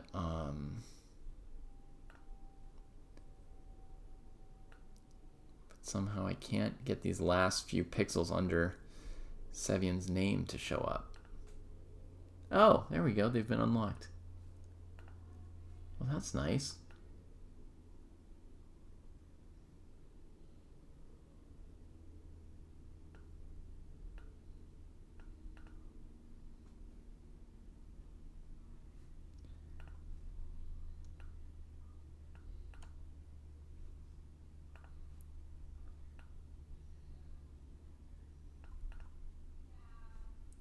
Now I'm just sitting here adjusting a pixel. Awesome. Can't quite get it. Let's get back to calculation. Queen e7. They're move 31 out of 49 moves to go till they get a little more time at the time control. The game's probably going to be decided by that point. Is also my instinct. I think not only is black winning, but really soon. Maybe queen e1, king g2 doesn't help black that much. But rook f8 would definitely be the end. It's not as obvious as putting your queen in the king's face, but I mean, it attacks the queen and then it wins the knight. So any move white plays would have to be a move that doesn't lose to rook f8. So like rook h4 answers rook f8 with checkmate, right? Okay, that's a first thing one could try.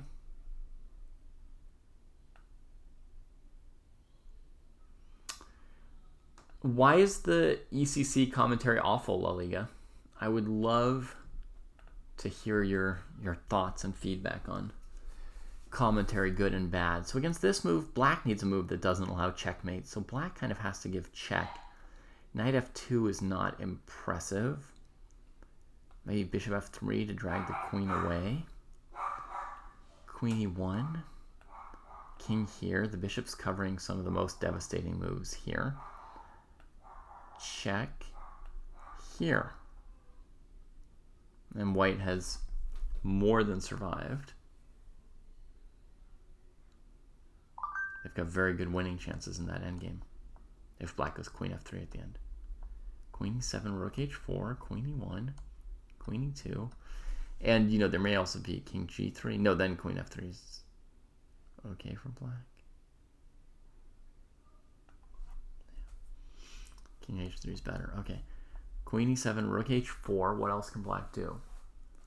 Bishop f3. Let's try it. Rook f8.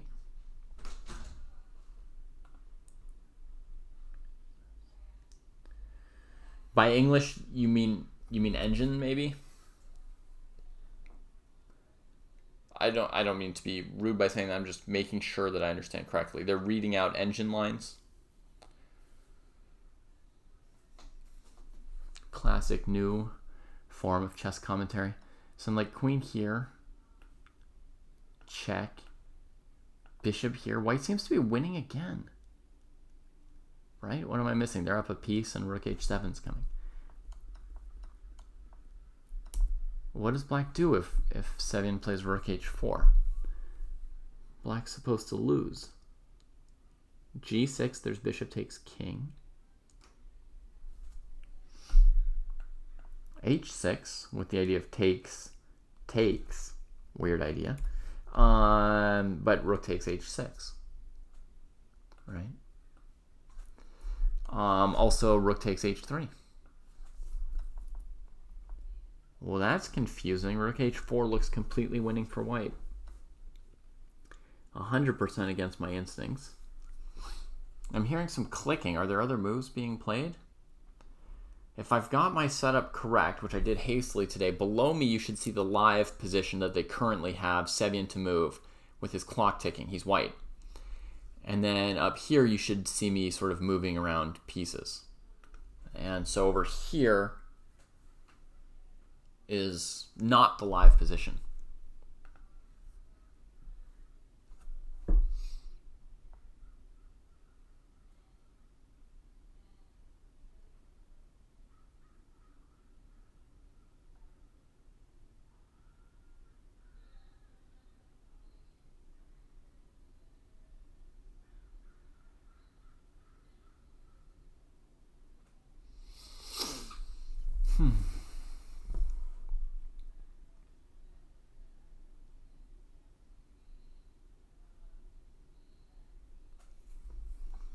Sevian's thinking, what are other moves that he might be looking at here? To me, king g2 was another move I'd considered from white's perspective. You know, defending this knight and going to attack this one. But I thought rook f8 looked pretty strong in that case.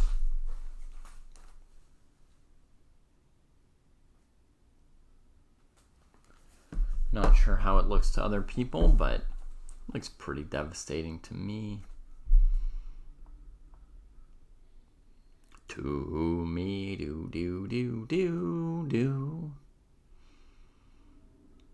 Sevian taking a long time here.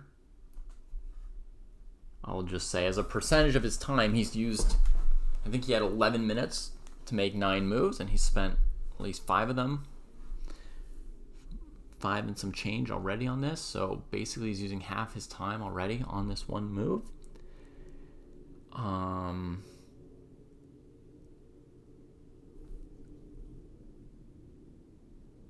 What else can white do? Queen h7, king h7.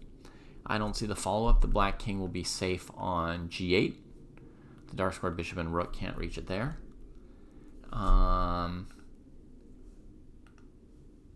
Has this game been crazy for a while, Mitch? It had that feeling of a game where the two players had really disagreed. You know what I mean by that? When there's the strong disagreement, then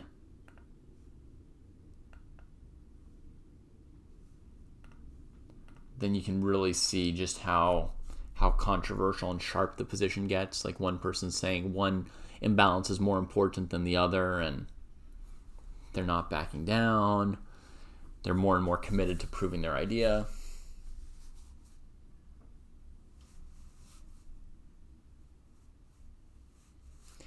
Move rook g3 might be an alternative candidate move as well, if white just wants other candidate moves. If rook h4 is somehow blundering. What could we do here as black? We could knight g5. Of course, knight g5. Right, if you go queen takes, the queen can take you. If you try and checkmate, the knight can take you. Oh yeah, that crushes rook h4. All right, I blundered that for like 5 minutes, folks, but don't worry, I found it eventually. You know, I just need to switch to correspondence chess and find people who don't use engines but are interested in playing correspondence chess. No, I don't like correspondence chess. I just have to play normal chess and accept that I'm going to blunder things and not get too upset about it. Okay, so rook h4 loses to knight g5. That means rook g3 comes back into consideration.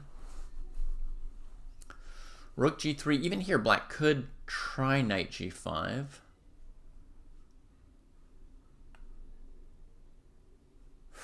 I was going to try rook g5, but I'm not going to because of this little pozycjatsk.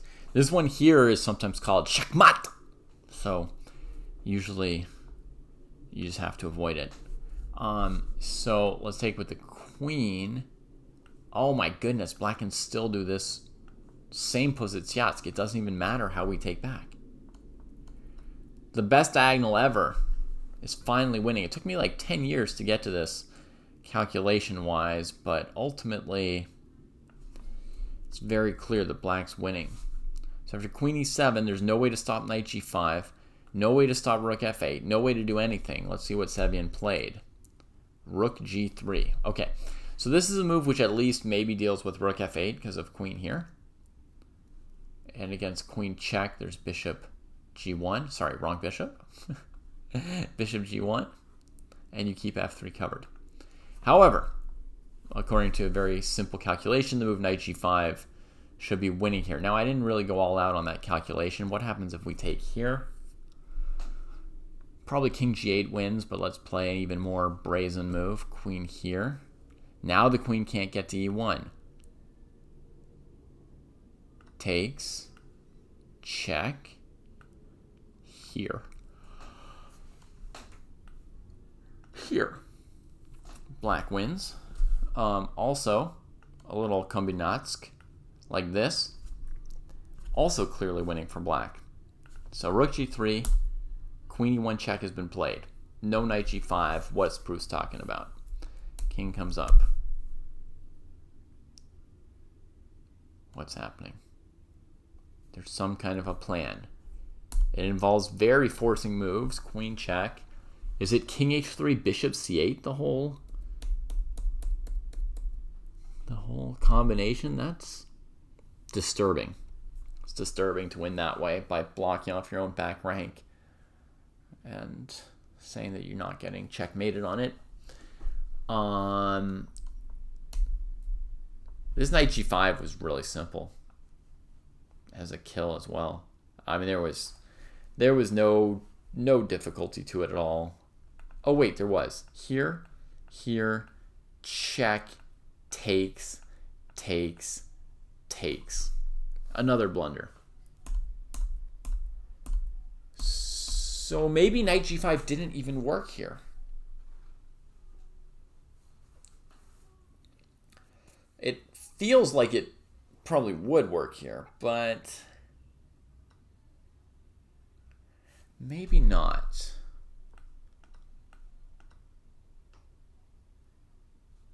What if we now throw in rook f8? Rook g7?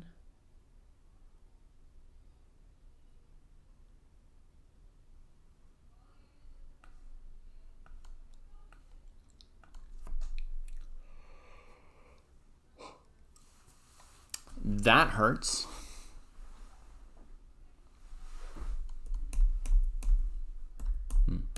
Okay, anyway, what Dominguez found, while I couldn't find it, was very, very clean. Queen e1, queen e2, force feed the knight, and then retreat to the back rank, winning the queen for 2 minor pieces. White might play on a few more moves till move 40 with this 2 minors against a queen, but ultimately it's probably a pretty easy winning advantage for black here with the white king exposed and there still being pawns on the queen side. Mikhail Tal once told us / taught us that 2 minor pieces are not that much worse than a queen. I think it's in the book My Life in Games where he taught me that 2 minor pieces are not that much worse than a queen. But I think this is a situation where they flat out lose without too much difficulty.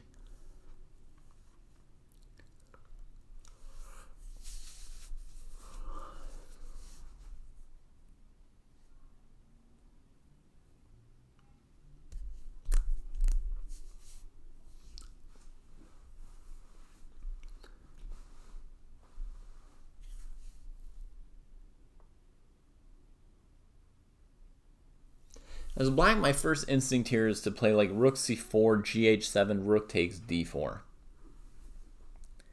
And then, since there's no mating threats against my king, I'll just go after the a pawn on the next move. That's my instinct. You know, something like this. Takes, takes, takes, takes. The knight could also take, but let's say they do this to try and defend that pawn. Then I would go check, king here, and then queen a1. And now to save this, they would have to give d4 with check, right? So something like this, this.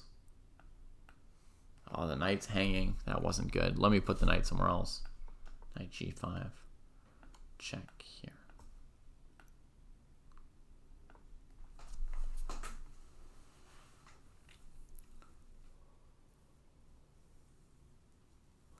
To my mind, this looks pretty easily winning.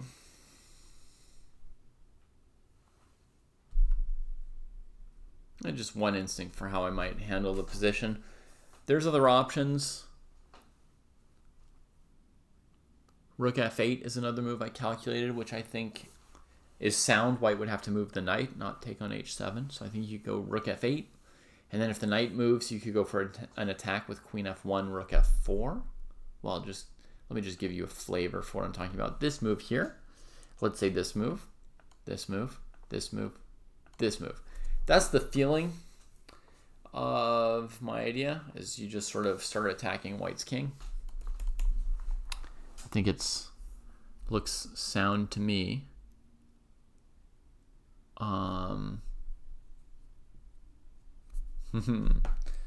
Yeah, it's exciting. It's the very end of exciting. It's the denouement of exciting. It's not going to be exciting for very much longer. It looks like rook f8 was played, even though it's not showing up on my board here, on my analysis board. There it is. Got it to show up. Okay. Good move. I think it's my probably top move if I were playing the game as black. Doesn't mean it's a computer top move or anything, you know, just it's the move that I was leaning towards. I think it's pretty devastating to white's prospects. They have to sort of scramble the knight and black launches an attack. The king is pretty exposed here, so yeah. I think that's a nice move. I'm going to just cast my eye over here real quick to Ray versus Wesley. It looks like a drawn endgame. Unfortunately, I mean, white has a nice extra pawn, but not a lot of room to win this position. You would even need the f4 square for your knight if you wanted to win the position. Like if your pawn were back on f3, maybe you could go knight g2, knight f4. make some kind of an attempt. Your king could also go through f4 trying to get to g5 or e5. But with the pawn on f4, the square both of your pieces need, at first I don't really see much of a plan. Maybe you bring the king around, come up to d4, and then try knight f1, g3, but the king will always have king f5 if you do that. That's right, Clovids. That's what Shanky talked about in small steps to giant improvement. The commitment of those pawns when they come forward. Okay, let's get back to our exciting game. After all, rook f8, knight e5 played, queen check. Just a little repetition to get closer to time control. And then the main move, queen f1. And yeah,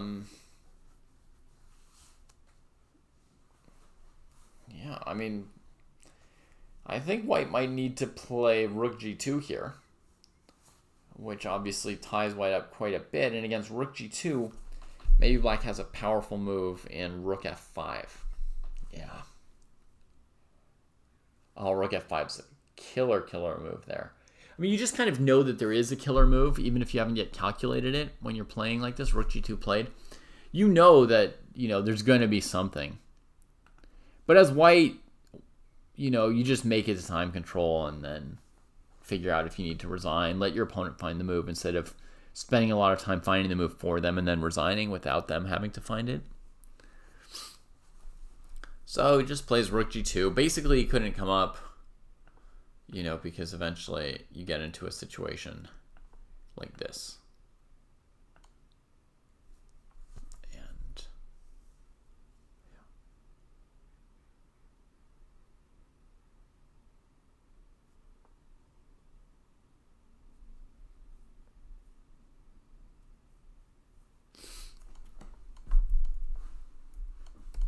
so in the game, rook g2. Lanier's on his last move of time control. He's got 2 minutes left. So Sebian just played a few quick moves. So Lanier's got to find something on the 40th move or maybe get confused about which move it is and flag. Chess players at this level obviously don't make mistakes like that, but chess players at this level also have the resiliency to keep hoping for things like that and just keep going.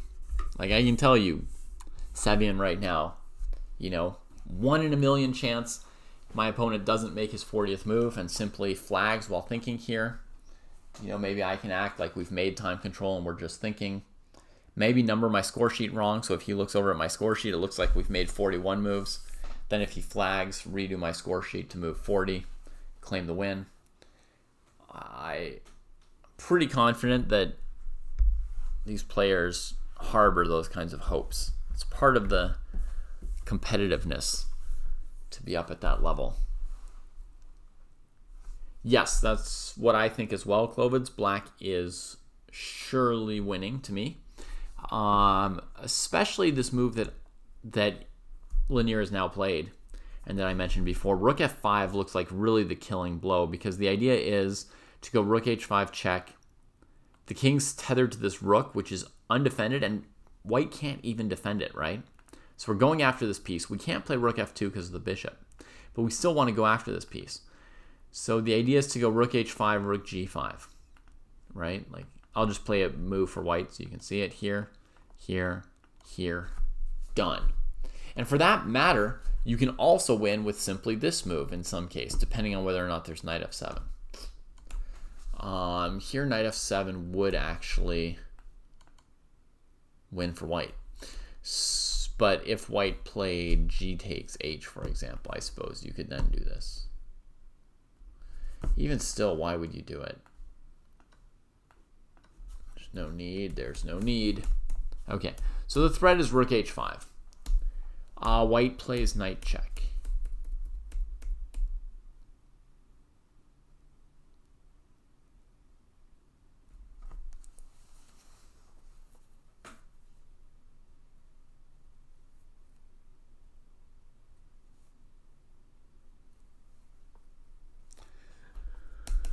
King g8.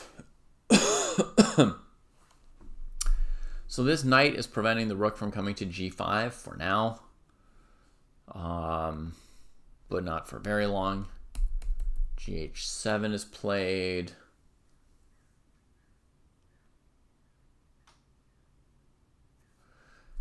Black might be able to win like this. He's not going to play this, by the way. This is just an insane musing on my part.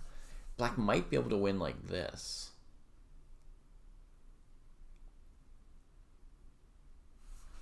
Well, Queen A8 looks like a saving move there. Or not. Check. Here. Check. Here. Mate. But a normal way to win this position would be to take the pawn, I assume. I don't see what white's doing. So Linear takes the pawn on h7.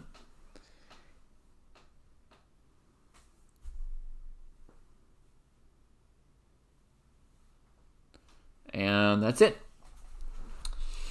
White resigns. So good game for Lanier. He's not going to win the tournament this year, I don't think. I think he was at -1 actually before this game. Let's see. He had a loss to Hans, a second loss to Ray, and a win against Mishra. So he just got himself to an even score, 4 out of 8. Yeah, nothing. As one of the top players in the country, what he really wants to compete for is first place. I think Lanier, Wesley, Fabi all come into a tournament like this basically just aiming for first place. So he's not going to be thrilled, but I mean, he probably played a great game, and depending on how much he lives game by game, he might feel good about today's game. Ooh, the start is pretty weird and rough. Going for the attack was white, huh? Wow, that was an interesting pawn sack there with d5. That's interesting. Just fully...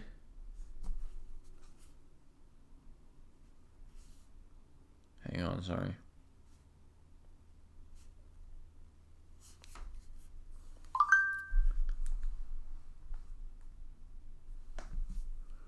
Just fully exploding the center. Very interesting move.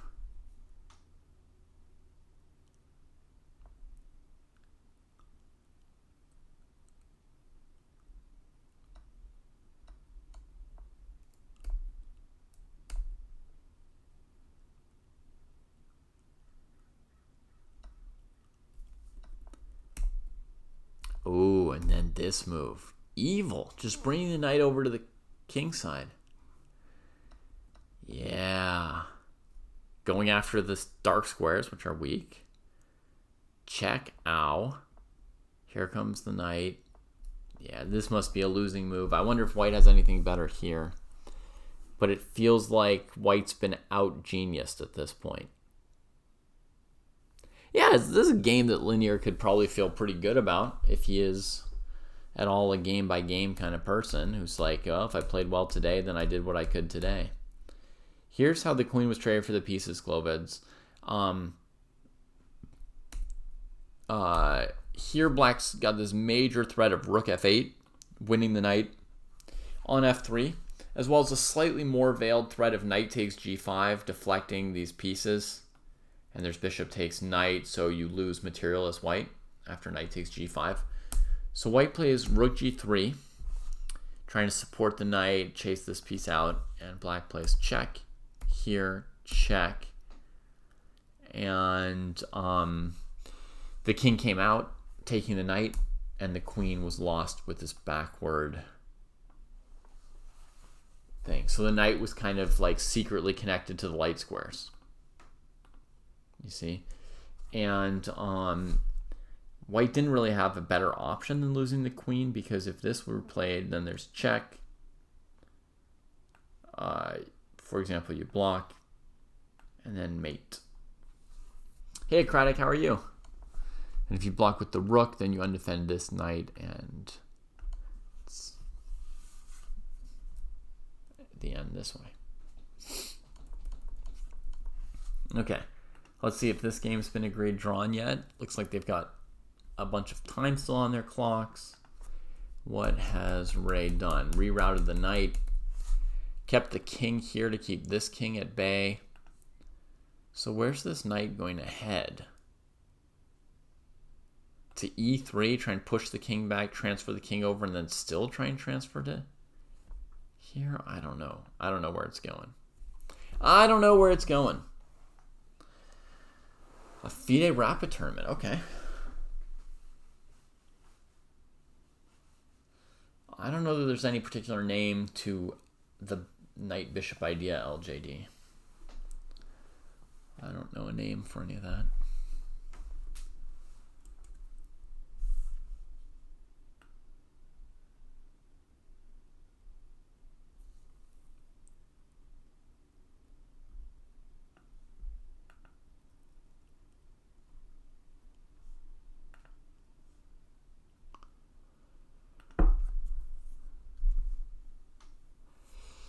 When you say you're waiting for it, Globitz, have you played a tournament and you're waiting to find out the results of the tournament?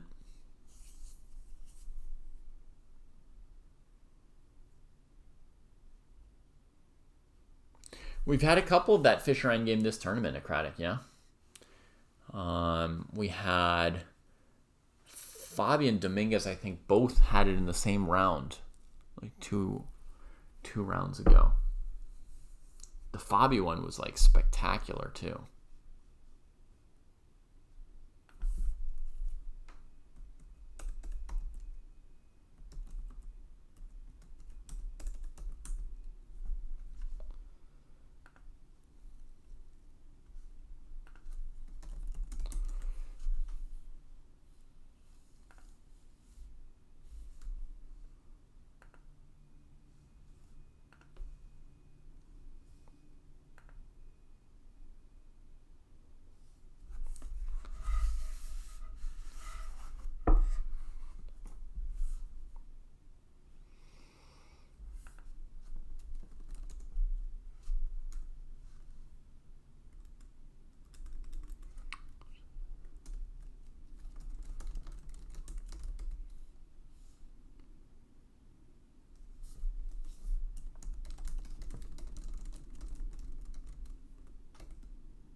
Sorry, just writing up some notes about this computer problem.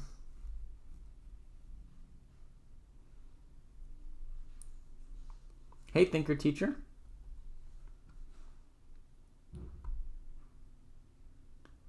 You made it to Thailand. Beautiful. Beautiful. Terrible internet. Yeah. It's a trade-off, right? It's a trade-off. Some of the nicest places in the world to be have less good internet. Which book do you want to know about, Thinker Teacher?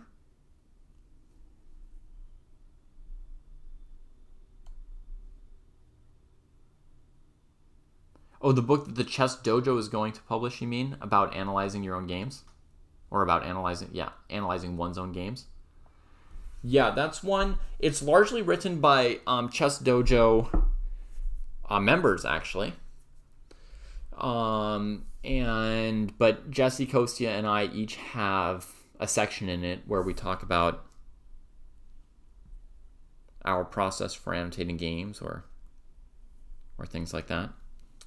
And we each give samples of our own games in there. But we also have games from everybody up and down the rating range, from 200 all the way up to 2,300 or whatever.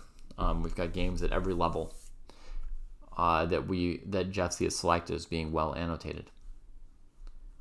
Yeah. Okay, what I wanted to see was events. U.S. Chess Championships.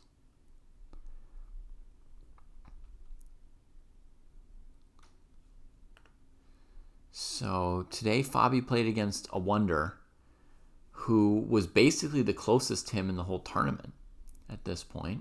But Fabi had white. If Fabi was going to not win the tournament this year, I thought it would be to somehow lose as white to a Wonder, but his play so far suggested he wasn't going to lose to a Wonder, right? I'm just saying, like, if something was going to go wrong, this would kind of be the moment for that to happen.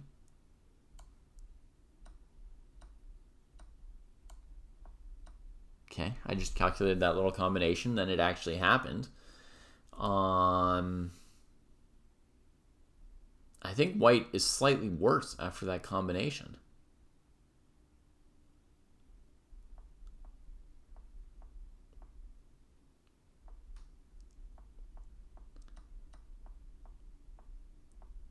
Fabi's just playing so well.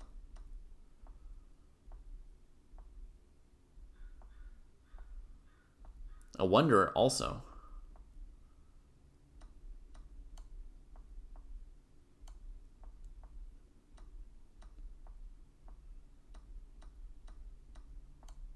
Oh, well, there go the pieces, yeah.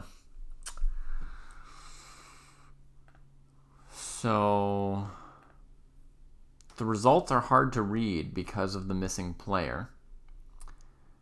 Fabi has 5.5. A Wonder has 5.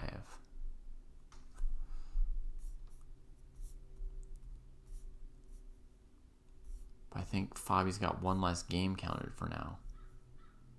Maybe?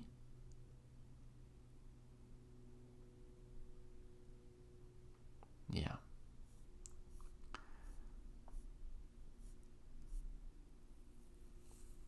Yeah. He's playing super, super well at this tournament. Let's see if there's anything going on in this endgame, right? So Ray brings the knight around. The king and pawn ending is completely winning, so black can never trade the bishop for the knight. He heads for g7 with his knight. Seems like the bishop should be able to defend h5 just fine from there. I think without the white king getting into somewhere juicy, like one of those red squares, I think without the white king getting into one of those squares, there's not really anything you can do to even threaten to win. But let's see. Let's see. Bishop.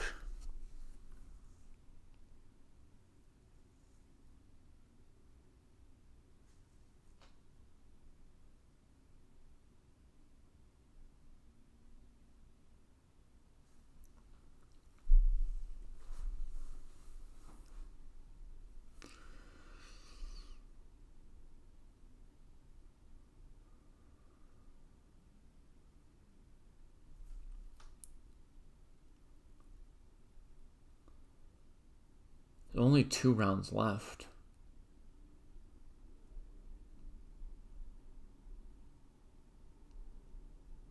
In the tournament.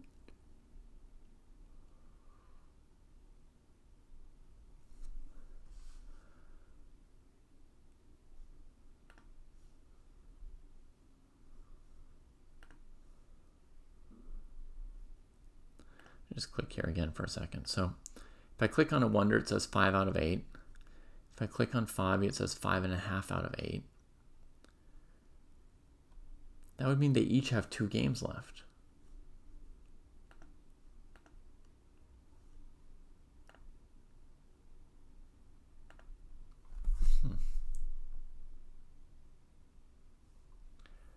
Fabi has 3 wins here and remaining games against Lanier and Sam. A Wonder has a loss to Ray, but 3 wins and games left against Wesley and Lanier. Huh. So I guess a wonder's really, truly just half a point behind. Which means, actually, if Fabi loses any game, a wonder could come back and win the tournament. Okay, maybe it's not so clear as I thought. That Fabi will win the tournament. I mean, he's on fantastic form, but a half-point lead isn't enough to call anything, concluded.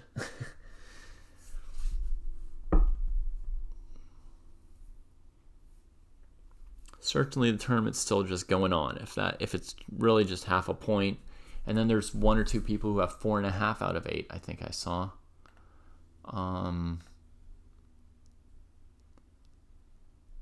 But maybe some of them have played an extra game.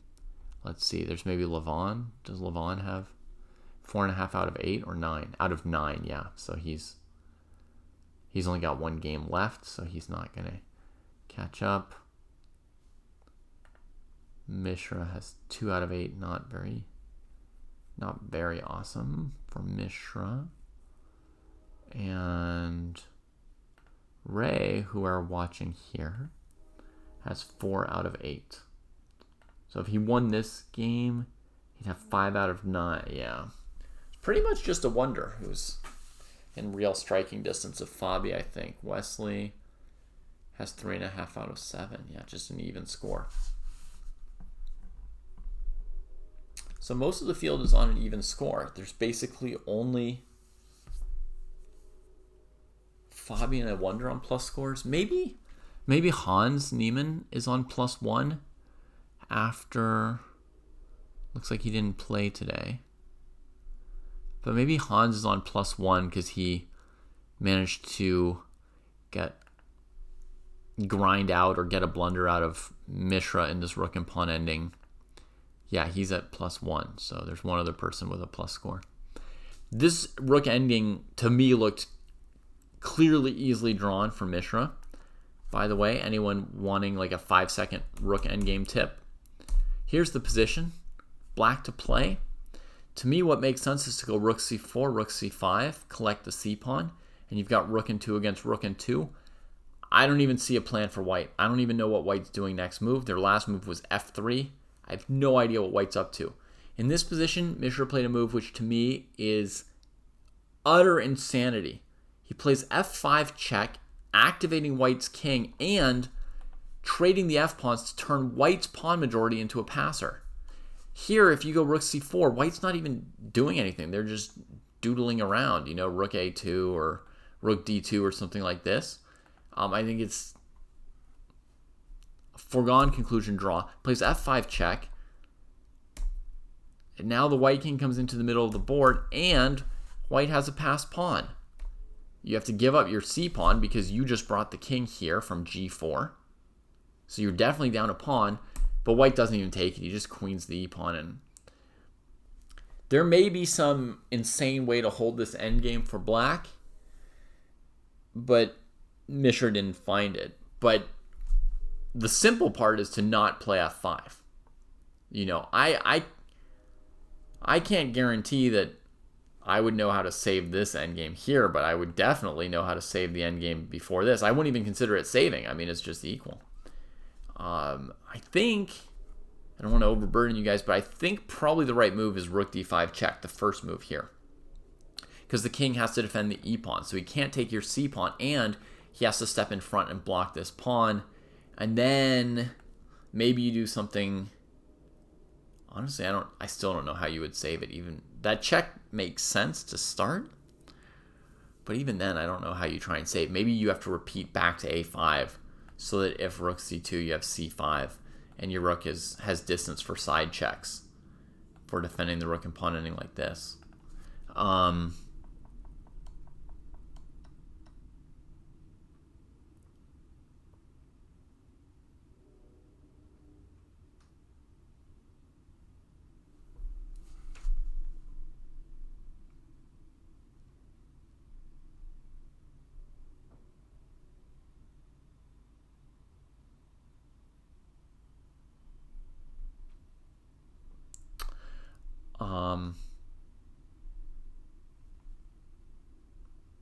Okay. Doesn't look like Ray is achieving anything, does it? Just some circles being drawn by the knight. So this game here is probably going to end in a draw. Let me go look up something else while I'm here, while we're on stream. Let's see if the European Club Championship is on here. Oh, actually, there is something else here that I'm curious about. I'm curious how Carissa's 9th round game went, of course. Come on, Carissa. Looks like round 9 is done, and it's showing round 10 here. Carissa? Ah, she lost. I was looking for that 11-0. Looks like she was down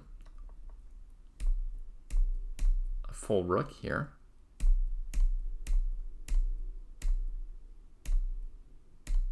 Oh, thud. What a cleanup. Very nice.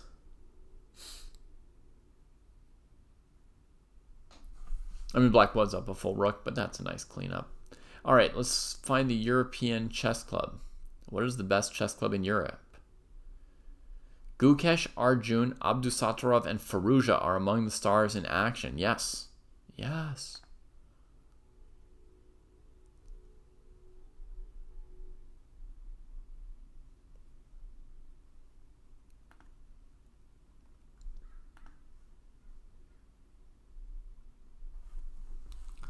All right, so Gukesh is on a team with Noterbeck and Prague, and Sindarov.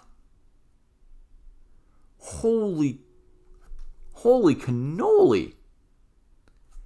That seems like an unfair team. Like they've merged the Indian Olympiad team with the Uzbeki Olympiad team, and created just like. I mean, that's not fair. They've got Noterbeck instead of Aragaisi, right? But, oh my god. Oh my god. All right, any other team that's good? Let's see. This team is a mix of the Indian team and the Chinese team. That's pretty good, too. Yu Yang Yi and Wei Yi with Arjun and Chita and SL Narayanan. And who do they have on bottom board? Alexander Injich. Okay. It's not quite Sindarov level, but other than that, it's a good team. All right, let me go to round 2. I want to see round 2. And I want to see Super Chess, 5.5 points. Gukesh. Wait, did Noterbeck lose? No, Noterbeck had white. Noterbeck won as well. Prague drew? What is happening to Prague?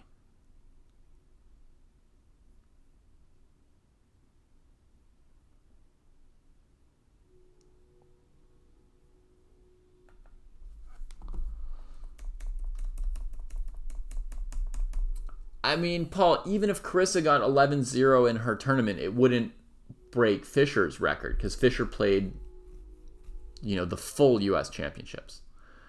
But why not root for people nowadays to have great results, in order to preserve a result from the past? No need. I was watching Carissa's games from earlier rounds. They were great, and I like her, so why not just keep rooting for her? Oh, man. So Prague, yeah, he lost in the first round, drew in the second round.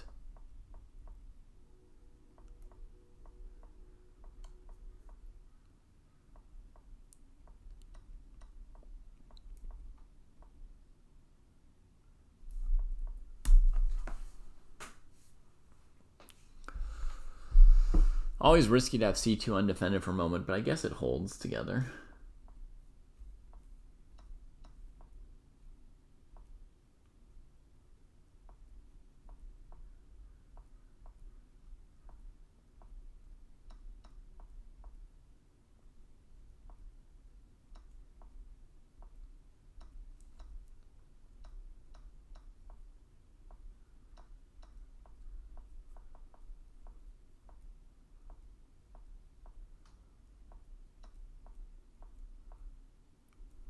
Interesting.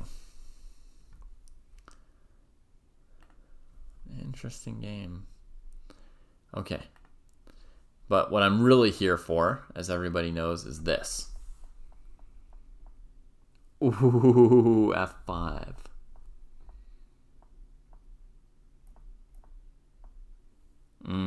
C6 makes sense. If white goes d4, looks like black could go knight d7 or e4 themselves.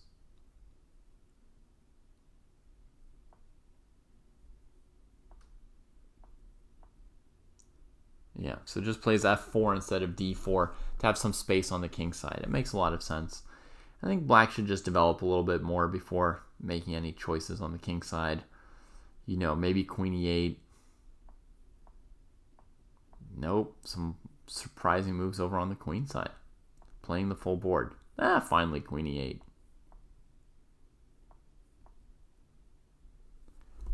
Bishop c7. So basically saying that he's going to play d5.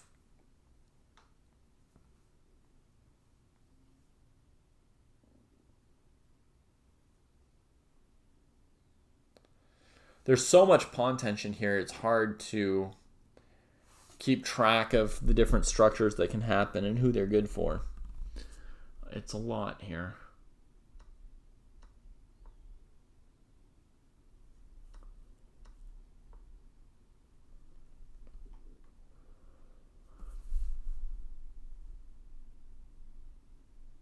Okay, white needs to improve the knights now that things are opening up.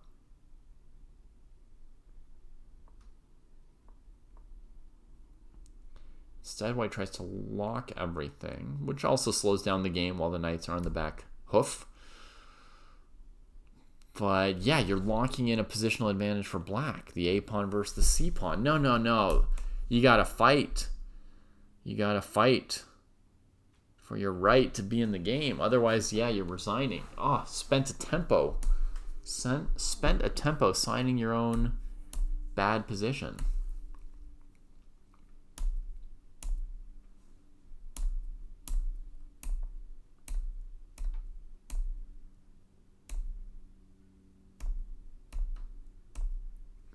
Still looks pretty intense. Okay, so if g4, there's rook f1. If rook f5, queen f5, g4, there's queen f4 check.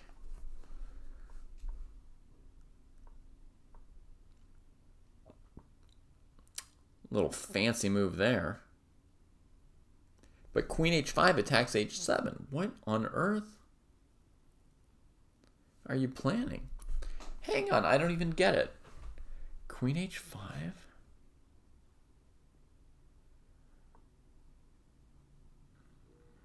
g6, queen e2, rook f2, winning the queen?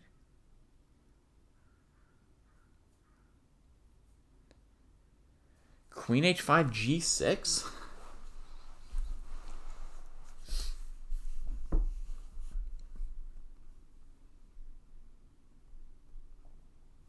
Also bishop h7 here. King h7, queen h5. Game goes on. Black's a bit better.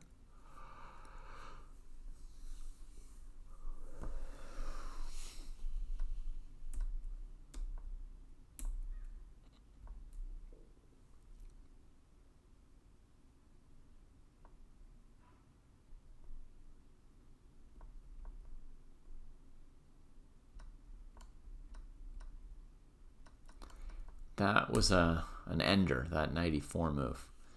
White wanted to both defend this pawn with this move, but also defend knight e4 with this bishop. That's why white was trying not to commit. They wanted the bishop covering both diagonals at once tactically. It is Shantan. Greetings. But this move is just a killer blow. If the queen moves, black has rook takes bishop, right?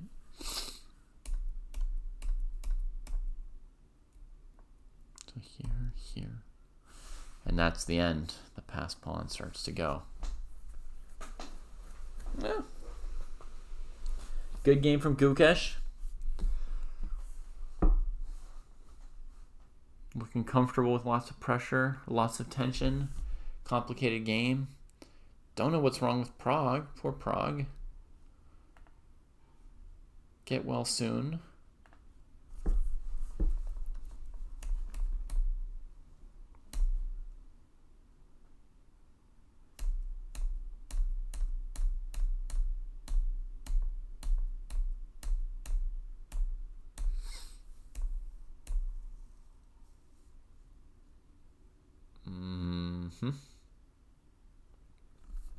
Yeah, White's got a beautiful position.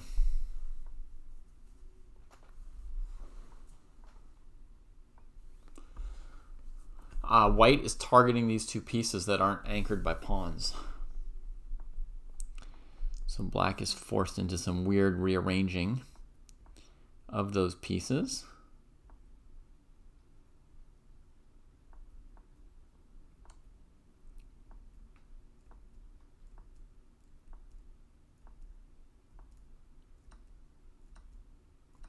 Gives up the bishop pair to clean up the extra pawn, and then here there's obviously a typo in the game. Black didn't actually play rook c4, followed by rook c2. Black played rook c1, and then they tried to reconstruct the position after a rook trade on c1.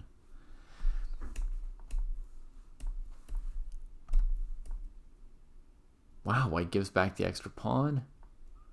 Sets up the knights on d4 and f5.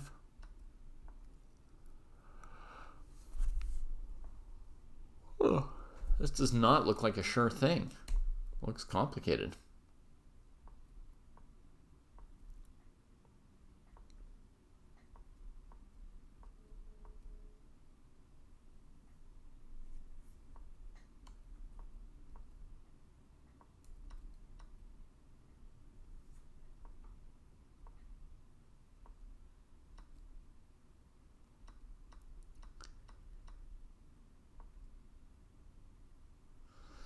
Yeah, it's a tricky rook ending here. Ha! Oh, that rook maneuver to save the d-pawn. Yeah, I see why you used the word magic, Shivam. La-di-da-di. Super. Nice stuff. Nice stuff from Abdusatorov as well.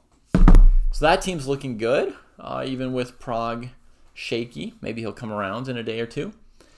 Let me check out the schedule on that tournament so I can put it into my brain and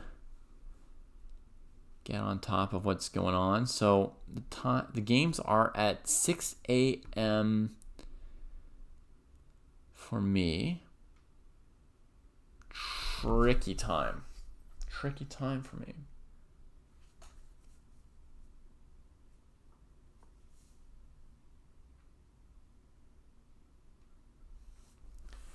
So 6 a.m.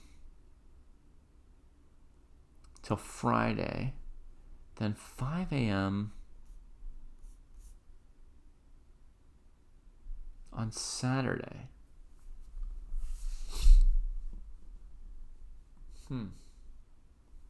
Interesting. Okay. Whoops, sorry. Sorry about that. Whoa, what happened to my board? Okay. All right, folks, it looks like that's it for the U.S. Championships today. I'm not yet sure exactly what I will be able to cover in terms of hours on the European Club Championships these mornings, because there's, breakfast and school drop-offs and stuff to take care of right smack in the middle of the rounds. But maybe we'll come up with a little something. If not, we'll just have to check out the games not live.